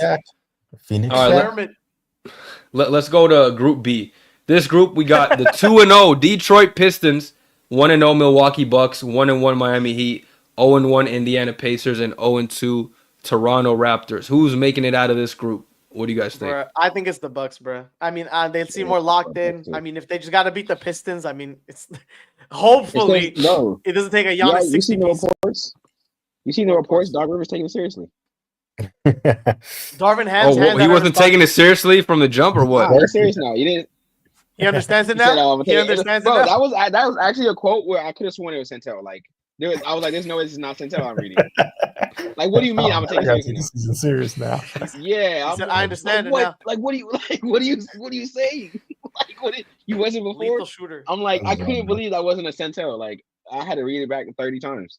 The funny thing about this group is that these guys all don't play defense. So Milwaukee at least have Giannis. They have the best offensive team in this group, and play Indiana, Miami, and Detroit. So there's no way they lose those games. Hopefully, from an offensive standpoint, they'll go down. So I'm going Milwaukee. Yeah, I'm picking the fucking Detroit Pistons, man. Detroit stand up. I think they played the other day. It didn't count for the playing game. It was just a regular season game. And Giannis needed 59 points for them to win in overtime. So I think as long as they can stop him from getting 59, I think they have a recipe to be able to beat them. I like what Detroit's doing. They're a lot more competitive this year. And that's all we wanted to see. We just wanted to see him be competitive, not lose 27 games in a row. And I don't think they're going to be that this year. They probably still won't be a playoff team, but they can sneak into the play-in. Let me check the record right now. They're in the race right now. I think they've won like 3 straight. Or no, they lost to Milwaukee, but but they've been playing well this year, and I think Cade Cunningham's taking a step like we wanted to see. Jay Ivy's taking a step. A lot of the role players are actually contributing. Unfortunately, get better soon. Tim Hardaway had a scary injury, but Tobias Harris, Malik Beasley, like all these guys are actually providing valuable minutes for them and actually helping them win games. So I'm gonna go on a limb and say the Pistons also because they're 2-0. I feel a little better saying that. And I think that if they could just beat the Bucks, they were close to doing it the other day. They had to go to OT. And honestly, if you watch that game, their rookie, what's his name, Ron Holland, he had a chance to win a game and he missed 2 free throws at the line, unfortunately. So I'm gonna say that they're gonna make up for that L and win this division. I think Dame will be back by the time they play. So hopefully, I'm banking on Dame helping the Bucks win. But yeah, I'm with you on the Detroit stand up. They're 6-8 right now, so they're way better than last year. I think they're in the midst of a losing streak last year at this point in the season. They're like a third of the way to win the games they won last year already. Like they were starving last year, bro. No Wingstop for their fans. No Wingstop. That logo kept getting smaller and further away. Like that's have me crying, dude. Now we have the Group C games or Group C teams. We have the 2-0 Atlanta Hawks, the 1-0 Cleveland Cavs, the 0-1 Celtics, the 0-1 Wizards, and the 0-1 Bulls. Who is coming out of this group? God damn, this one sucks. Yeah, no, I'm going Celtics. All the teams here are bad. Even if they're 0-1, I feel like they'll pick it up when it matters most. You think so? What if the Hawks just win every team except the Celtics? That means they already beat the Celtics too. They already beat them. They're playing Chicago and Cleveland. Maybe Cleveland is undefeated. Hey. I'm giving it to Cleveland or Hawks. I'm picking the Cavs, bro. I didn't even see Cleveland. My bad. I'm going Cavs. I'm sorry. I'm going Cavs undefeated. Too. No reason for me not to choose them, right? Yeah, hey, but don't sleep on them Hawks, bro. I'm telling you guys, the Hawks are much better than people think this year. They got a lot of good young players next to Trey. A lot of good young. And it's probably too early for them to really win, but like it's a promising future for them. Dyson Daniels like Loki a demon? Dude, I thought they fucked up trading DeJounte, but they actually robbed the Pelicans blind with that trade, bro. It's actually ridiculous. First round picking Dyson Daniels for DeJounte is a robbery, bro. I've been seeing some stats about Dyson Daniels. That shit's insane. He's playing really good. Did you see the defense he was playing against Tatum on the Celtics? He's literally predicting his every move, like crazy. Like an anime character. Yo, he has 3.6 steals a game, Huss. 3.6 steals. I forgot observation. He had observation tucked away. Yeah. 3.6 steals per game is crazy. He's built for defense. The Great Barrier Thief. Yeah, he'll make not a very good 3-point shooter, but yeah, defense is where it's at. No, he could hit threes. He could hit threes. 27% Benz. You don't watch him play. He's probably just not. He's probably missing he had one really bad game where he was like 3 for 15. I was watching the Wizards play. Low volume. Alex Sarr is like shooting 17% from the 3. And he's chucking them. He's chucking them. That nigga bro. No, but Dyson Daniels could hit threes, bro. This is why you got to watch the games and stop box score watching, because like that's not reflective of how good. Watching a game a guy hits 1 for 4 from 3, bro. There's nothing you can expect me to believe. Like he hits. Dude, I know you don't actually watch with your eyes. You just look at the box score. That's why you think Jalen Green's a good player. 27% from 3. I'm not watching him shoot threes. This is not happening. It's okay. You'll learn, buddy. You'll learn. Nah, bro, he does not shoot threes. I watch the games. He can shoot it, but 27% is still bad. I mean, he's shooting poorly on the year, but like he can knock threes. You don't want to leave him wide open, is what I'm saying. Yeah. Like, okay, I get that. He's an NBA player, but some NBA players can't shoot well. It's him. Dude, but he's a good enough shooter. Like he's better than 27% is showing. I'm telling you that right now. Jalen like Green's like 33. This guy's like 27. Jalen Green sucks at threes then too, huh? Yeah, he's a terrible 3-point shooter. I agree slightly. But ass versus ass. Yeah. All right, man. Versus cheap. Bro, homeless nigga calling the homeless nigga broke. Did you guys see Mike Tyson? If y'all want to say that, I guess. Okay.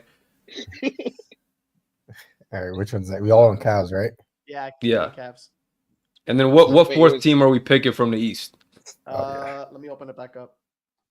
Shit, where'd it go? I'm gonna say the Knicks because I picked Magic from the first group. I'm gonna go with the Knicks from the first group as well. I'm gonna pick Hawks. Hey, Hawks already beat the Celtics because that means they got the big boy out of their way. So the Hawks, if we're saying the Cavs are going to, I think the Hawks could have a chance. They do. But I don't like their point differential is 13, but they have to play Cleveland. I feel like the Knicks can potentially win out. Celtics. They farm point differential today off the Wizards, bro. Like it's not fair. Yeah, so I think I'm going to go with the Knicks as well. Because when the Celtics play the Wizards, they might win by 50. So like, we're not picking the Pistons. You know what I mean? We're not picking the Pistons to come out. I already picked them. I picked them from the group. Yeah, I say Hawks. I give it to the Hawks. Their point differential is not crazy right now. No one. Bucks have 14. Pistons have 6. I mean, Magic have 37, but they're probably making it out. And the Knicks have 14. So I think the Hawks have a chance. Celtics in? Celtics are in Group C with the Cavs, Hawks, Wizards, and Bulls. So everyone has the Cavs. Yeah, you said they're 0-1. Yeah, I would say the Celtics would be the second team. I think if the Cavs beat them, it's kind of wraps. If they lose to the Cavs, there's no way they're gonna. They're not making it like 2-2. You know. Yeah. Oh yeah. Well, I mean, hopefully they win. And the Hawks have to play the Bulls, right? The Hawks have to play the Bulls, or they have to play the Hawks, Bulls. Yeah. The Hawks beat the Celtics and they beat the Wizards today. So they have to play the Bulls later. Yeah. Yeah, and they're probably gonna win. So. I'm going Knicks. I think if they lose one game to Orlando, they can still make it out. Bro, it's because the Knicks group has like Nets, Hornets, and Sixers. Like just straight. Exactly. They can farm. They play the Hornets next. Yeah, that might be a good strategy. They're gonna farm. I put him in there with Gabe in the first place. So, all right. So who do we think? Now that we picked our teams, who do we think is coming out the West side, and who do we think is coming out the East side, based on the division winners and I guess your fourth team?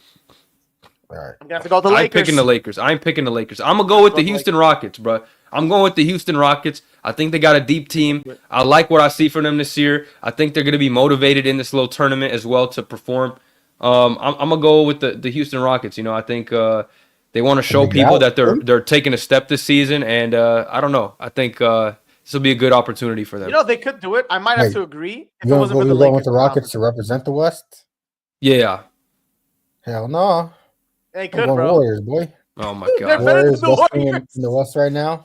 Feel like they can match up against anybody pretty well. Rockets cannot get Rockets gonna beat the Warriors, bro. I'm gonna let you know. All these niggas over here. We were whooping this team before they came back. It's big LA, nigga. The reason I'm not picking the Lakers is because I think Bron just wanted to be the first one to do it, but now that he's already done it, he probably don't give a shit. Like he could be the first one to go back to back. He's a hooper. He care about hoops. All he care about is hoops. Hoops is his life. He wouldn't be doing this if he didn't care about the hoops. He's gonna go in there and he's gonna shit on them the same way he did last year. That is true. He said he was playing just to get the young boys money, but he's doing it like he just wants to hoop. Like, hey, Hassan, you see how these guys' tone change when we talk about the Lakers? Like they just get more excited and aggressive. All I know is Jordan never had a back-to-back NBA Cup. That's all I'm gonna say. Jordan never was close. He never touched one. LeBron has 2. Look at these guys, bro. Look at them. I think, bro. But I think the Lakers are a great team. I think they're good. Back-to-back Finals Cup MVPs. Omari, talk to him. Hey man, come on, dude. We seen what they did last year. Everybody had all types of questions last year. We weren't even. You know what I mean? We had the terrorist fucking coaches. I can't believe I got to root against and these we still dudes. Won. We had 30 minutes of Torian Prince and we still won. You know what I mean? Like now we have at least we have better continuity. We have we beat Halibum. Come on now. AD is playing at his so we played a bunch of people throughout the tournament. But AD is playing even better than last year. LeBron is still LeBron James. AR has had an amazing season so far. Benching D'Lo has given them at least a bit better defense of the starting unit. We're 4 straight now. 4 straight, right? All the triple doubles. 4-0. Yeah. 4-0. Bron triple double every single time. They're playing amazing right now. You know what I mean? Their defense has issues, but when it comes to getting that money, getting them young boys that money, that chicken, that scratch, that's what Bron there for. Nah, come on now. I feel like your glaring issues of depth is gonna come and bite you when it matters most. Like the Warriors, they have the best depth in the NBA, and going up against a team like that, where you need to have depth to beat them all throughout the whole game, is not gonna help you. You can't just rely on AD and LeBron James to carry you through the better teams, bro. Yeah, it's kind of like not even on a roster right now. What is that? I know you know who that is. Where is he? He's in Taiwan. Legend. Not even in the league. How's Curry touch? No, don't even disrespect. He would be starting for the Pelicans right now. He should be. Yeah, where is he? Nowhere to be found. Curry's elbow was touching the floor. That's crazy, Huss. That's crazy. I think the Warriors are the hottest team right now. I'm going with H-Town. I think I basically the same reason you said, Hassan, but I think if them two match up, the size of the Houston Rockets just might be too much because they got Jabari Smith, Alperen Şengün. Amen Thompson's a big forward. I don't know if the Warriors got all the type of size to hang with them, personally. I'm not worried about that team. We already beat them this year. We're up by 40. Even though we won by 2, we were up by 40. Yeah, y'all almost blew it. I actually remember watching that game, bro. Pods hit a stupid, crazy step back mid range to save you guys. Yeah, they missed a bunch of free throws that game too. That'd be the most embarrassing shit ever, dude. Like that much losing that. Yeah, no, I think the Warriors are the hottest team right now, so I'm going with it. Listen, I see Jalen Green dropping 50 on the Warriors. I'm just saying, like Damn. No, last game though. He ain't doing that. What about the next game? We'll see. He's not dropping 50 this year, brother. He could. I think he will. End of the year, he's always a demon. Hey, you know that last 4-week Jalen Green? You know what I'm saying?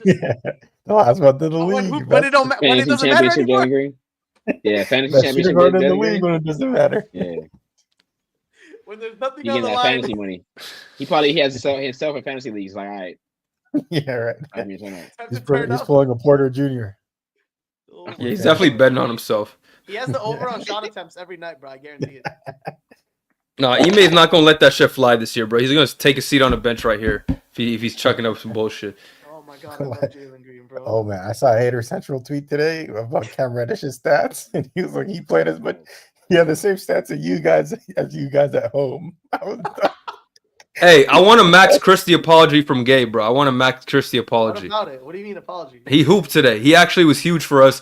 He hit a few threes. He was playing lockdown defense. I know. Let me say offensive rebounds. I will talk about this. It's not an apology because, first of all, I was a Max Christie believer. The reason I'm upset with him is because he wasn't doing shit that he needed to do off the rip. No, he wasn't. It took him 11. No, he wasn't. He was not very good. He had one good game. It's not an apology. It's a do better. Like that. It's a do better video. So that's all I'm gonna say. He has to keep doing better. He was ass for 12 games. He was bad. Just let that slide. But he's back. He's back back for one game, so I gotta see him do it again. And you should see. You know me. I'm as quick as the glaze as the next guy, but he has to do it again. Okay. Who knows? I may even glaze him in the next video. Who knows? All right, let's move on to the East. Who do we got coming out of the Eastern Conference from the group winners? Who do y'all think? Are we gonna go with the undefeated Cavs, or are we gonna pick them to lose one of these games and actually not win the tournament? Maybe the. All right, brother, relax. Look at this nigga trying to be different. Yeah, I'm gonna have to go with the. They're not even beating the Pistons, bro. Hey, Charlotte Hornets. LaMelo gonna take him to the prom. Hey, the Pacers are gonna go back to back, guys. The Pacers are going back to back to the finals. Hell no. Hell no, they ain't not. Bro, I wouldn't even watch the game if the Pacers were back. I actually will pick the Cavs though. I'm watching the Pacers play. Bro, remember when the Pacers? Imagine the Pacers Lakers again. Year? Dude, I remember Tyrese Halliburton was doing Dame's like the clock time thing. thing. The thing he was like, yeah, the skip. Yeah, they said they would let that motherfucker do anything. Skip your ass to the bench, bro. He sucks now, bro. He stinks. Yeah, now he can't hit it through. Now his skip is missing a beat. Yeah, bro. He's not letting anybody cash on his parlays, bro. Bench him. I don't know. He sucks. Bet the under on him every time. He sucks. No, I'm going. No, but yeah, I'm picking the Cavs to come out of the East. I'm picking the Cavs to meet the Rockets in the in-season tournament finals. Crazy. They're never gonna lose. Apparently, Cavs Lakers. The way the NBA script is going, they're never gonna lose. I'm going. Cavs Lakers. LeBron versus his old team. Gonna shit on him. The storyline. I love it. Yeah, of course. Come on, narratives. I think I'll Cavs Lakers. Maybe the Cavs. LeBron wins back to back against his old team and gets another cup. Cavs gonna be undefeated all the way to the finals. No, we definitely lose in one of these games, bro. I'm telling you, we're gonna lose to like a scrub team too. I already know. Like the Blazers are gonna make it, and we're gonna lose to them. They're gonna be undefeated all the way to the in-season tournament final, and then get shit on.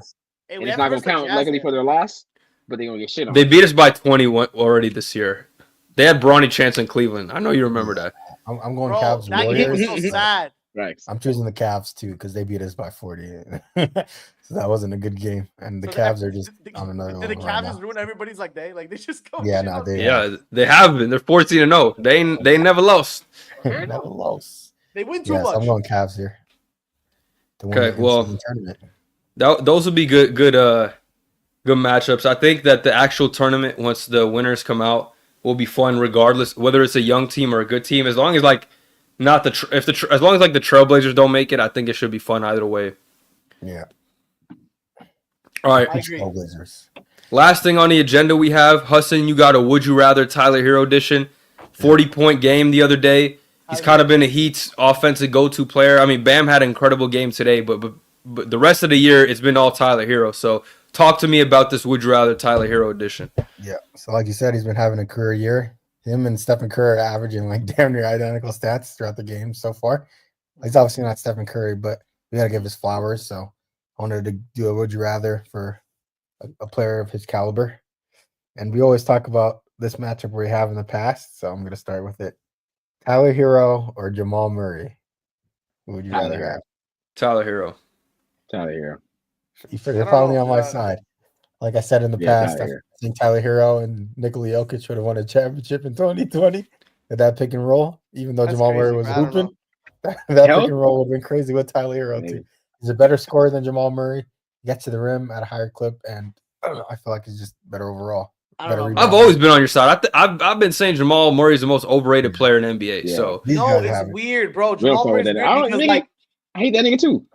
Bro, he's not like dog shit. He's just like the most inconsistent human of all time. He'll be either like an 11 out of 10 player or like a 5 out of 10 player. He only snaps against the Lakers, bro. And like, come on, bro. Dude. No, he did was asked the whole playoffs after that. Finals. Yeah, I think Jamal's better. All right, I don't know. Oh, sorry. You have something to say, or I was gonna say Jamal, but yeah. Dyson Daniels or Tyler Hero? Tyler Hero. Tyler Hero. I'm not taking man, so far in this league. 27% from 3 is crazy. Kidding. That too. What is he shooting though? Let's see. Tyler Hero or Jordan Poole? Tyler Hero. Give me Tyler Hero. He plays winning ball at least. Respect to Hero. Respect to Poole. He's playing. He had a good year. He's having a bounce back season, but he's on the Wizards, and so like, he has the ultimate green light. So I'm gonna go with Tyler Hero. The splash cousin or the bubble guppy? I was a year late, man. I was too early. I'm going Jordan Poole. I mean, I was a year early. I still think he plays basketball at a high level enough to win, not to be a one on a team. And I don't think Tyler Hero could be on one on a team either. But we've seen Jordan Poole play at a high level and win a championship. So I'm going with that winning. Jordan Poole's like a 4, bro. He's not a 2 or a 3. He was like a 4. He's a 3. He won a championship as a 3. But like matters of impact. Hey, Hassan, you want me to spit real game to you? The Heat already have Jordan Poole on their team. His name is Terry Rozier. He sucks. Rozier hasn't been good this year at all. But yeah, that's what Jordan Poole would be doing on the Heat if he was on the Heat with Hero. Nah, I feel like Poole has a better bag than Tyler Hero too. Sure. Can he utilize his bag? It doesn't matter if you win. Effectiveness, yeah. At the end of the day, I'm rating effectiveness. Like Tyler Hero is much better at getting to the line, bro. He's nice, Hassan. Like Jordan Poole's nice, but he doesn't like finish. Huh? He's nice, but like he's ineffective. He's inefficient. You feel me? I mean, as a one, plus he does a lot of boneheaded mistakes, bro. Don't forget, he's like a bonehead. Don't you think? So if Tyler Hero was on the Wizards, he'd be averaging like around the same amount of stats. No, he'd be averaging more. He'd be averaging more at a better percentage because he's asked to do that. I think Tyler Hero benefits off of having players. He'd be Bradley Beal on the Wizards if he was on the Wizards. That'd be a good option. That'd be a good take. No, I don't know about that. Brad was averaging 30. Brad was actually a different level. Not 30, but like 26. Yeah, like, maybe not quite like that, but yeah, he'd be close to it. You know what they said? Jordan Poole would average 27. I know. That's what I was going to say. You know when they said Jordan Poole 26 on the Wizards, I think Tyler Hero would do 26 on the Wizards. Here, let me ask you this, Hassan. Let me ask you this: Cam Thomas or Jordan Poole? That was my next one, or Cam Thomas or Tyler Hero, but Cam Thomas because he's actually a better natural scorer of the basketball. But that's the only thing he can do. At least Jordan Poole can facilitate. Cam Thomas is not a playmaker at all. Wait, you said you're picking Cam Thomas over Jordan Poole? I'm going Jordan, not Cam. Jordan Poole. Longer resume. I've seen him win games at this level of basketball. And I feel like he can run an offense better than Cam Thomas. I don't like Cam Thomas' game. It's just straight buckets, which is like, I get it. The bucket people like it. But no, Jordan Poole brings more to the table. I know it sounds crazy. You're a Jalen Green fan. How can you say this? How can you say this? At least Jalen Green gets rebounds. No, he's not even, bro. Come on. Has better, he has a better arsenal than Cam Thomas. Cam Thomas is like he only has a square button on his controller. That's it. Like I don't like that. There's a reason why Cam Thomas is getting benched when he was dropping 3 points every game. Even though that was a terrorist move by his coach, but still, he was getting benched for a reason. Bro, he was averaging like 38 off the bench. It was crazy, that week. Yeah, but that week was so crazy. I'm going Jordan Poole there. But Tyler Hero or Cam Thomas, that was my next one. I'm going Tyler Hero. He's a better playmaker. Yeah. He just brings more to the table. Cam Thomas, like you said, he just scores the basketball. But I would pick Cam Thomas over Jordan Poole personally. Really? Why? I think he's a better scorer than him. I think the playmaking, it's negligible. Yes, Jordan Poole is better at that, but I don't think like Jordan Poole is like some elite playmaker. I mean, he has some nice passes, but he's also not like. There's also been times where he just fucking chucks shots and doesn't swing the ball. So I have a question for this one. That's the problem. But when you're filling out your team and it's up to these two guys, who are you picking first, Jordan Poole or Cam Thomas? What do you mean filling out my team? Like you're filling out your team, you got to get a pickup and you got to pick one of these guys. Like who are you gonna pick up? Like Jordan Poole or Cam Thomas? I'm picking Cam Thomas. I don't know. I'm gonna start a roster. Cam Thomas is a ball stopper though. No. Yeah, I feel like he like ruins offense. Like if I have like other people, like he's gonna be bad. No continuity. I don't think you guys have been watching him this year, bro. Like he's actually been hooping. He has, but I mean, like he's built to be the one on that roster. Like you want him to have the ball. His play style is what like we said earlier. Ben Simmons is out here just scoring 4 points and passing him the ball. Like the team is constructed for Cam Thomas to shoot that many shots. I mean, yeah, but it's like they don't. It's not. He's not doing it because like, this is my team. I'm gonna take over. Like they literally have nobody else to give the ball to. Like, what's he gonna do? That's why. He has to. And they've been winning games. Like they've been actually decent because of him. He's been the number one, and they've been okay. But if you want to build a championship roster, Jordan Poole builds more continuity. I don't want either of them if I'm building a championship roster. Okay, yeah, but these are your only two options. Give me 2021 Jordan Poole. I'll take him. Hassan. Yeah. If I can only get that version. I'm still going Cam Thomas, bro. I'm gonna pray to God he averages 40. Over 2021 Jordan Poole? Isn't it 22? Isn't the chip? The chip is 22. All you need is to put baddies on the sideline, and you got Jordan Poole going crazy. The championship year. You're picking Cam Thomas over championship year Jordan Poole? No way. No, hell no. No way, right? Hell no. If we're getting that level of Jordan Poole, then we choose Poole. Yeah, that's the best Jordan Poole's been. Yeah, of course, current is like up for debate, but I'm if you have a championship level roster with Jordan Poole, all you need is baddies on the sideline, and you'll be okay. Facts. Bro, if this nigga Jordan Poole was on the Lakers, bro. We had Jessica Alba the other night. Remember? We had Jessica Alba there. Bro, he played in that Warrior series. He folded like a lawn chair, bro. Don't even get me started. That's not home, bro. That's after 2020 lost his powers. No, he folded in crypto too, bro. He was awful that whole series. Him and Clay. I'm saying like if it's the home team, if the hoe is there for him, he getting plus 30 attributes, Mm. everything. That is all the LA hoes there for Jordan Poole, he getting plus 30, plus 30. Come on now. But you know to how be it fair, goes. he's been playing really good this year. I think he should be he over, is. like 50% from 3 right now, averaging like over 2 steals a game. All right. The team is just bad. Facts. I'm going Jordan Poole. Yeah, I'm gonna go Poole too. But Tyler Hero's better than both of them. Yeah. I agree. Yes. Our host we got. I disagree. Tyler Hero, Zach LaVine. We can talk about that. What do you want, Tyler Hero or Zach LaVine? Tyler Hero. Tyler Hero. Tyler too. In this day and age, yeah. Yeah. All right, this one is, I guess, a bit more difficult. Tyler Hero or Brandon Ingram? BI. No, give me BI, bro. He's way more versatile. I'm going BI, yeah. Dude, scores more, assists more, defends better. Like, bro, the Pelicans' entire game plan. The Pelicans' entire game plan the last 2 weeks have been Brandon Ingram ISOs, bro. Like it's literally they have nobody else to do anything. They just got there. There's no offense. BI, bring us home. That's their offense. Yeah, his playmaking has definitely been up better throughout the years too. And then his length is like that's always an addition.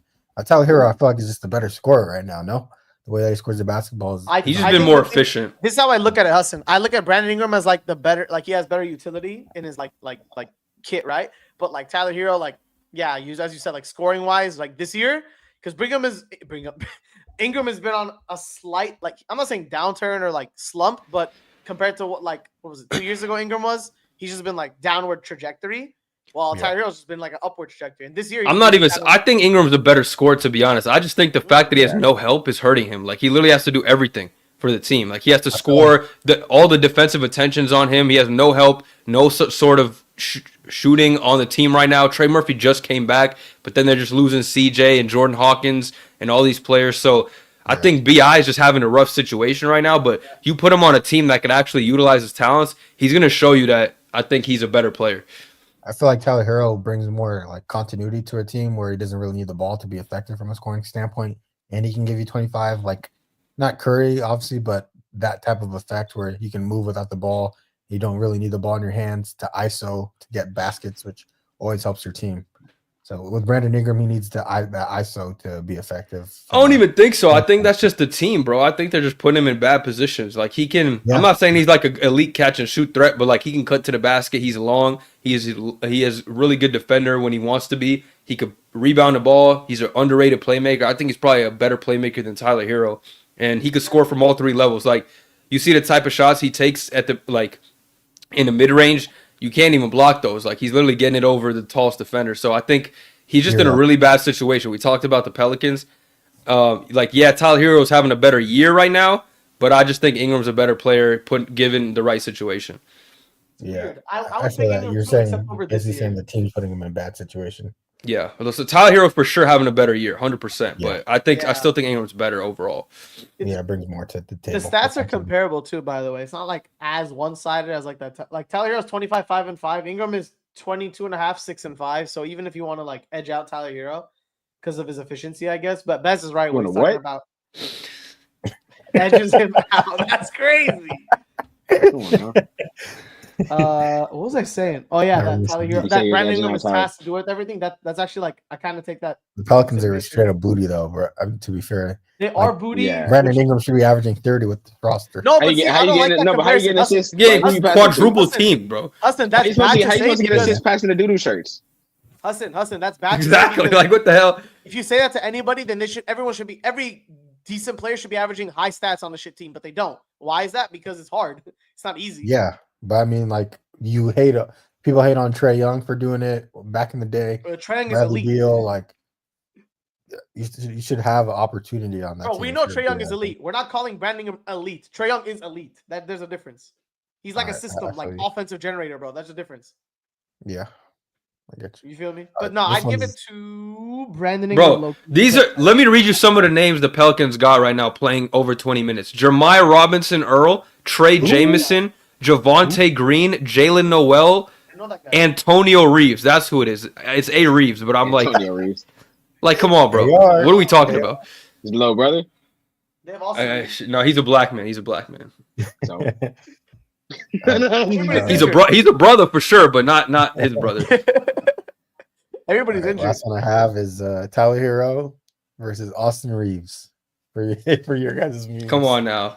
You can't ask them this, bro. They're gonna say it's Tyler Hero. Come on now, but it's like they're gonna fight this for their life. Hassan, let me tell you something. Hassan, just I'm painting you a picture. I'm gonna paint you a picture. Austin Reeves this year alone is insane. I can't even begin to tell you what he's done on and off the court as a player to me. I've seen with my own eyes. What has he done for you off the court? If I speak, I'm in big trouble. Anyway, Austin Reeves has done wonders this year for me. If you're trying to tell me that Tyler Hero is better than him on his respective team, get out. Just end the podcast right now. Austin Reeves is a better basketball IQ, defensive player, hustler than Tyler Hero. He said defensive to stop. He's better at playmaking. He's better at efficiency. He's better at drawing fouls. He's better at he said defensive, bro. I'm done. I'm cheesed. You're cheesing, fam. Austin Reeves over Tyler Hero. Nah, I'm going Tyler. I love AR, but I'm going Tyler. There you go. It's finally some sense. Can we talk about if we had Tyler in the position that AR is in, bro, we'd literally be like 2 seats higher. Defensive reliability or more. I take you guys. AR is not out here locking niggas up.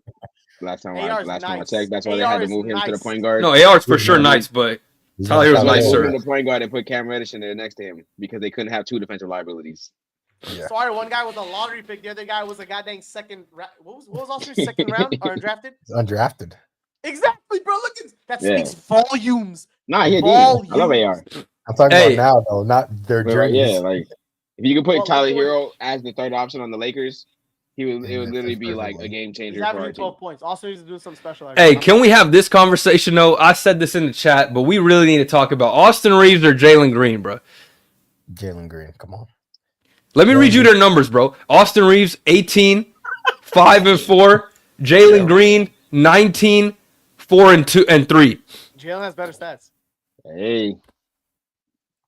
Yeah, put Jalen Green. Put Jalen Green with LeBron James and Anthony Davis and see how that team flourishes. He's a low IQ basketball player, Hassan. He's a chucker. Austin Reeves does not chuck the ball up, bro. That's what I'm telling you. I'm trying to tell you. Yeah. I'm taking it right now. I'm taking it. LeBron, AD, and AR when he was like, to Austin Reeves. Oh, he was the dumb stuff Jalen Green will be saying to him and how he'll keep him straight. Dude, JJ Redick will bench Jalen Green, bro. That's how he's low IQ basketball player. He'll learn. That's how you learn. You learn from disappointment. Austin Reeves already smart. He don't even got to learn. He's already here. He's been starting since the beginning. Yeah, but he doesn't have the physical capabilities that Jalen Green does. Okay, but he's not gonna make a dumb play though. Right, he won't dunk on nobody, but he'll cross someone up. Did you not see that dunk Jalen Green had on Cade Cunningham? I did. He threw him. He probably shot 1 of 18 the rest of the game though. No, I'm just kidding. You didn't see the fucking spin move. Jalen Green, join us. Spin move, driving behind the back.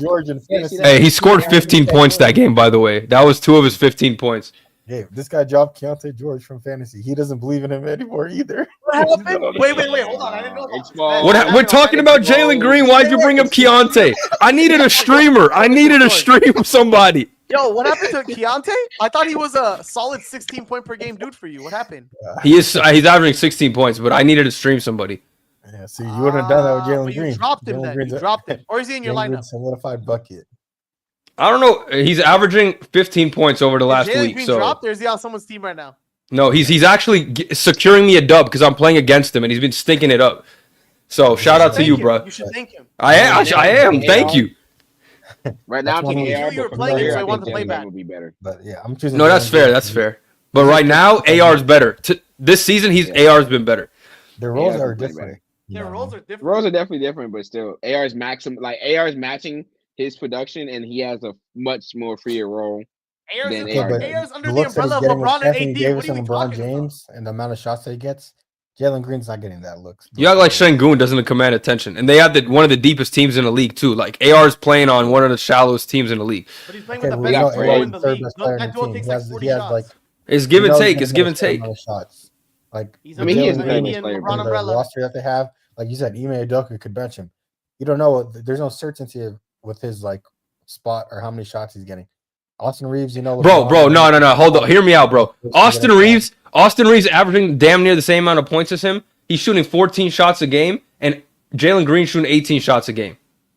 Okay, but he's getting better looks. No, we can agree on that.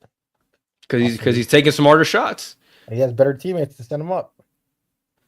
Hey, don't disrespect Şengün and Fred VanVleet and all them. Honestly, because I watched most of the Lakers games this year. AR's just been cooking. Like even when it comes to like other matchups, like he's just been cooking on people. Like you see that step back three he had the other day. He's just playing super solid. Like I can't even like it's not even like he's just cooking third best defenders on teams. Like he's doing it to any team. Yeah. No, so that's what I'm saying. Right now, I'm gonna take AR like based on how they're playing. If I'm just rating how they're playing throughout the season, I'm gonna take AR over Jalen Green. But obviously, I think Jalen Green will hopefully flourish into star or so. So, well, I feel like AR is flourishing in his role. So that's why you're choosing him over Jalen Green, where you know that he's physically better than him and. But it's more, AR is never gonna be better than this, right? Like you guys don't think he's gonna be a 20? Like he's not. Like. But it's like you guys are just picking. You guys have been talking about Jalen Green based off potential, which is totally fine. But it's like you guys need to acknowledge that he's not there yet, and he has to show a lot more. That's all I'm saying when it comes to him. Austin Reeves, but like him right now. No, but it's like he's not. That's what I'm. Right now, he's not. You can definitely argue, like Omari said, that in a year, 2 or 3, he will be better because he has all the tools to be better, the athleticism and the scoring potential. But right now, it's close, and that's the thing I'm trying to tell y'all. Like it's not obvious. I'm not saying it's not close. The only reason it's close to me is because Austin Reeves is flourishing in his role, and Jalen Green, his role is not like really solidified. But what do you mean not solidified? He's supposed to be their second best player. Like they giving him the keys to do that. Udoka's benching him for stupid mistakes. Like he's not. That's on him though. Like what do you want? What do you? Of course. Yeah, like it's his fault for making a mistake. His role's not really solidified yet, where Austin Reeves is, and that's why he's flourishing. That's why it's. But there's a reason. I still think there's a reason Austin Reeves' role solidified. Like D'Lo got benched because he was making dumb mistakes like that. That's what I'm trying. Like it's not like we already know who D'Lo is. But okay, but it's the parallels there. Like he's making bad mistakes just like D'Lo was. So the coach don't want to play him in crunch time because he's liable to take bad shots and cost him possessions. You know what I'm saying? He's also playing way better than what D'Lo is. Like for the beginning of the season. Okay, I'm not arguing that. I'm just saying that the thought process is there of like Austin Reeves is a high IQ player. Jalen Green still has to develop that part of his game. Yeah, but his physical capabilities is why he's better right now to me. No, that's why he could be better, but that's not why he's better right now because that's not showing. You said it's close. I think it's close, but I think Jalen Green has the edge. I think he drops back down to 15. I don't know. What are they? What's the record? I think he's playing really well in the start of the season. Last year, start of the season, he was really bad. I remember. So they're 9-4 too with his production. Yeah, and I think he's overperforming. If I'm being honest, I mean Jalen Green not even shooting 40% from the field. Like he's shooting 38% from the field. Get there too, and they're at 9-4. Yeah, they have a well-rounded team because they don't even need to play him. They play Amen Thompson, Tari Eason. They've been on the offensive glass, getting into the paint. I feel like the Jalen Green has to work harder because he doesn't have freaking LeBron and Davis to help him take the tension off. Reeves can flourish and do all the shots. But you guys keep saying to me, Jalen Green's that guy. He's a potential top shooting guy. Jalen Green is on their scouting report. Reeves is not on their scouting report. No, bro, come on. He's definitely on the scouting report. Over LeBron and Davis, they're not you. He's the third best player though. They're all on the scouting report. They're all there. He's one of those people that if he beats you, okay, you let Reeves beat you, not LeBron and Davis. It's like that. Yeah, Gabe's right. There's not limited spots for the. You're okay if Reeves beats you, not if LeBron and Davis drop 40 plus on you guys. You know what I'm saying? Yeah, Jalen Green's number 1 or 2 on their scouting report. He's definitely not number 1. He definitely ain't number 1. He's 100%. He's 1 or 2. He's not 1. He is not 1. 2, sure, I'll give you 2. He's not 1, bro. Stop. If the dude drops 40 in one game, Hashimura when Hashimura drops 20, you feel what I'm saying? Number 1 option to stop. Say it again, Hassan. So if he drops 40 one game, the next game that they're playing he's gonna be the number 1 option on their scouting report to stop him. It don't work like that though. Like it depends on matchup. If Rui drops 40, is he gonna be on the scouting report number 1 option next game? Like, come on, bro. He's playing with LeBron James and Anthony Davis. They're always be number 1 and 2. You don't know with the Rockets any given night. Facts. I don't know, man. I think it's up for debate, but we can agree to disagree until more games are played. If this happens for 82 games, I don't know because I'll have to see because the Rockets are 9-4 right now. They're in different roles. That's why it's kind of like arguable. Like one guy is under the umbrella of a dynamic duo that's like the best in the league, and the other guy's the second best player on his team. It's weird. Supposedly. Well, supposedly. Nah, he is the second best player. Who's better though? Hey man, Fred VanVleet probably been playing better than him this year. All right, but we don't believe in Fred. Do, bro. With the straightest face. All right, we don't believe him. Stay away from You may be right, but I mean, Fred, how long does Fred have? Isn't this his second year until they can cut him? How long does They're not cutting it. He's like on life support. How long does he have? Isn't it? Doesn't he have like a player option for his? Hey, Torrey Ethan is better, bro. Fuck with me, bro. Come on, man. All right. This is where we end this conversation. How come these nights always end on a Jalen Green? Hey, no, Reed Shepard's about to take over. Reed Shepard's about to take over that number 2 best player. Reed Shepard, It was nice. Haven't even said that man's name in the Rookie of the Year conversation, have we? That team's too deep, bro. He doesn't play. Like, he literally doesn't play for them. I'm in too deep. Yeah, I don't think we talked about Braun and his 4 triple doubles. Give him Omari, talk to him. Omari, talk to him. Let him take it away. All right, bro. We like 2 hours in. I'm like, Jesus Christ, I'm tired now. We can finish it off with that. We can finish all right, yeah, we can finish with that. All right, man. All right, LeBron James, 4 triple doubles at his old age in a row.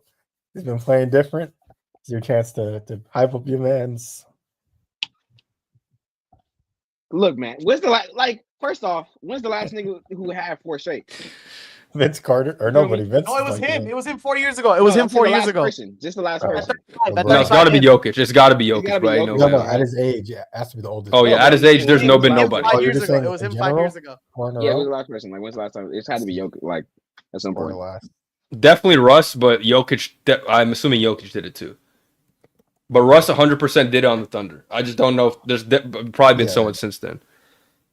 Yeah, so I mean, I'm gonna keep the glaze short. You know what I mean? But he's been playing at, obviously the stats are historic, but it's more so what's nice to see is that the role that he's like God mode Draymond right now. Besides defense, he's still playing a lot of defense too, which is great to see. But he's like, his offensive role is like God mode Draymond. If Draymond was LeBron James, you know what I mean? Like in that role that he has in the Warriors. Obviously, they don't have a Steph, but the way he's facilitating, the way he's just honestly going back to the way I said that we should have it as a point guard run, he's taking over a lot more point guard duties.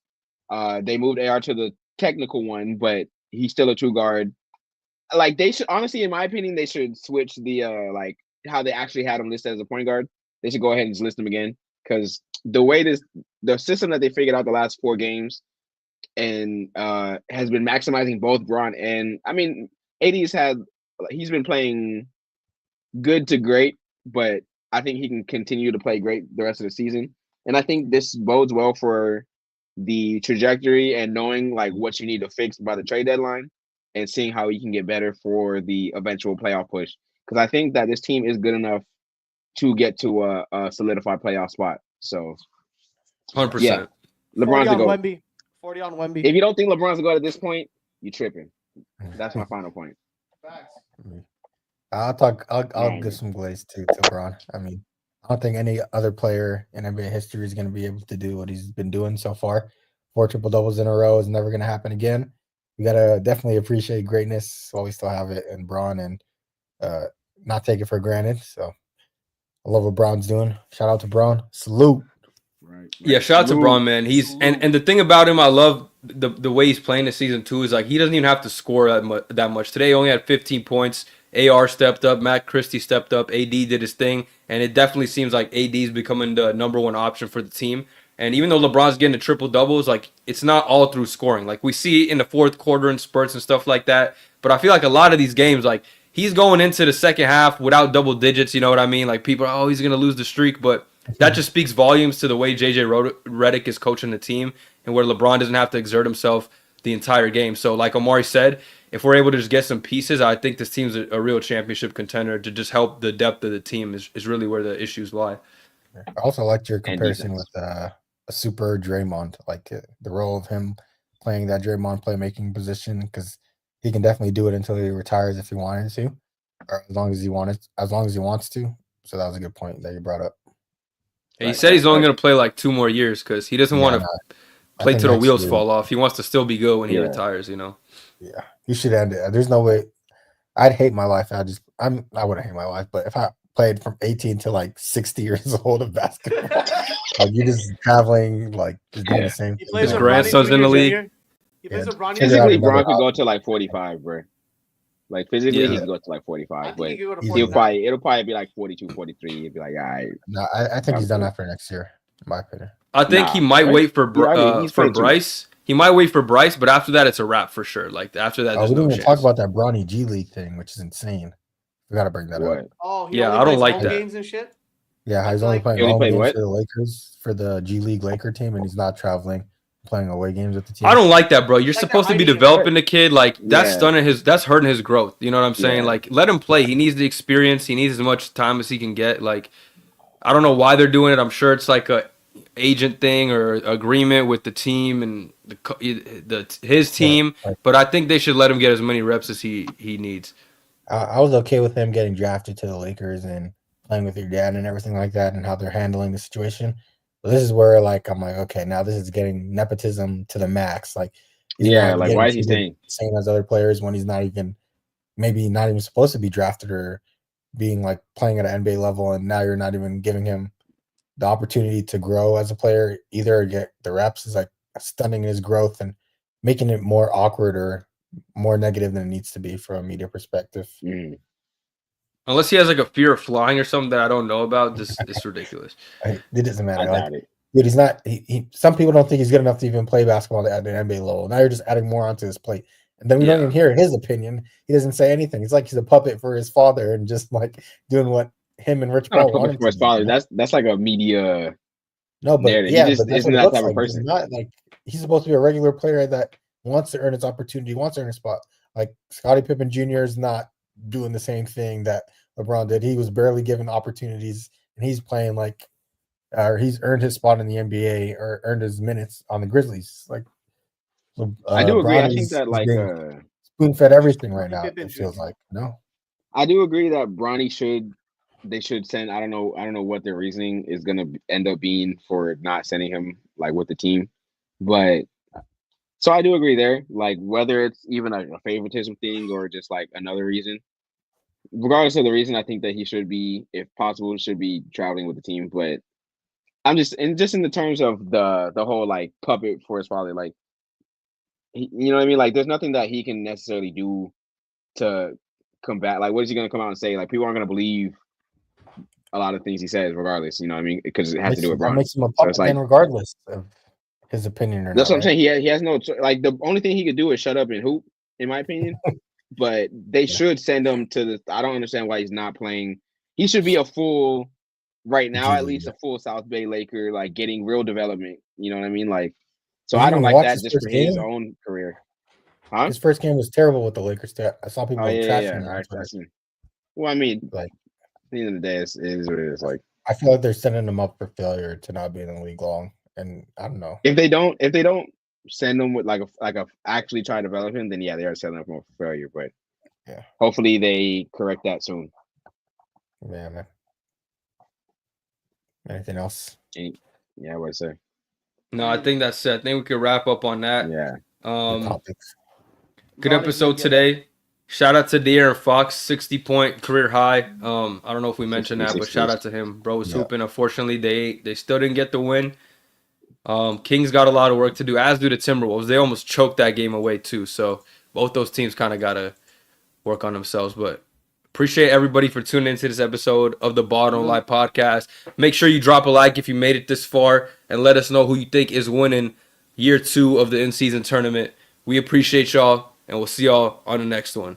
Salute. Salute. Salute. I love a ball club.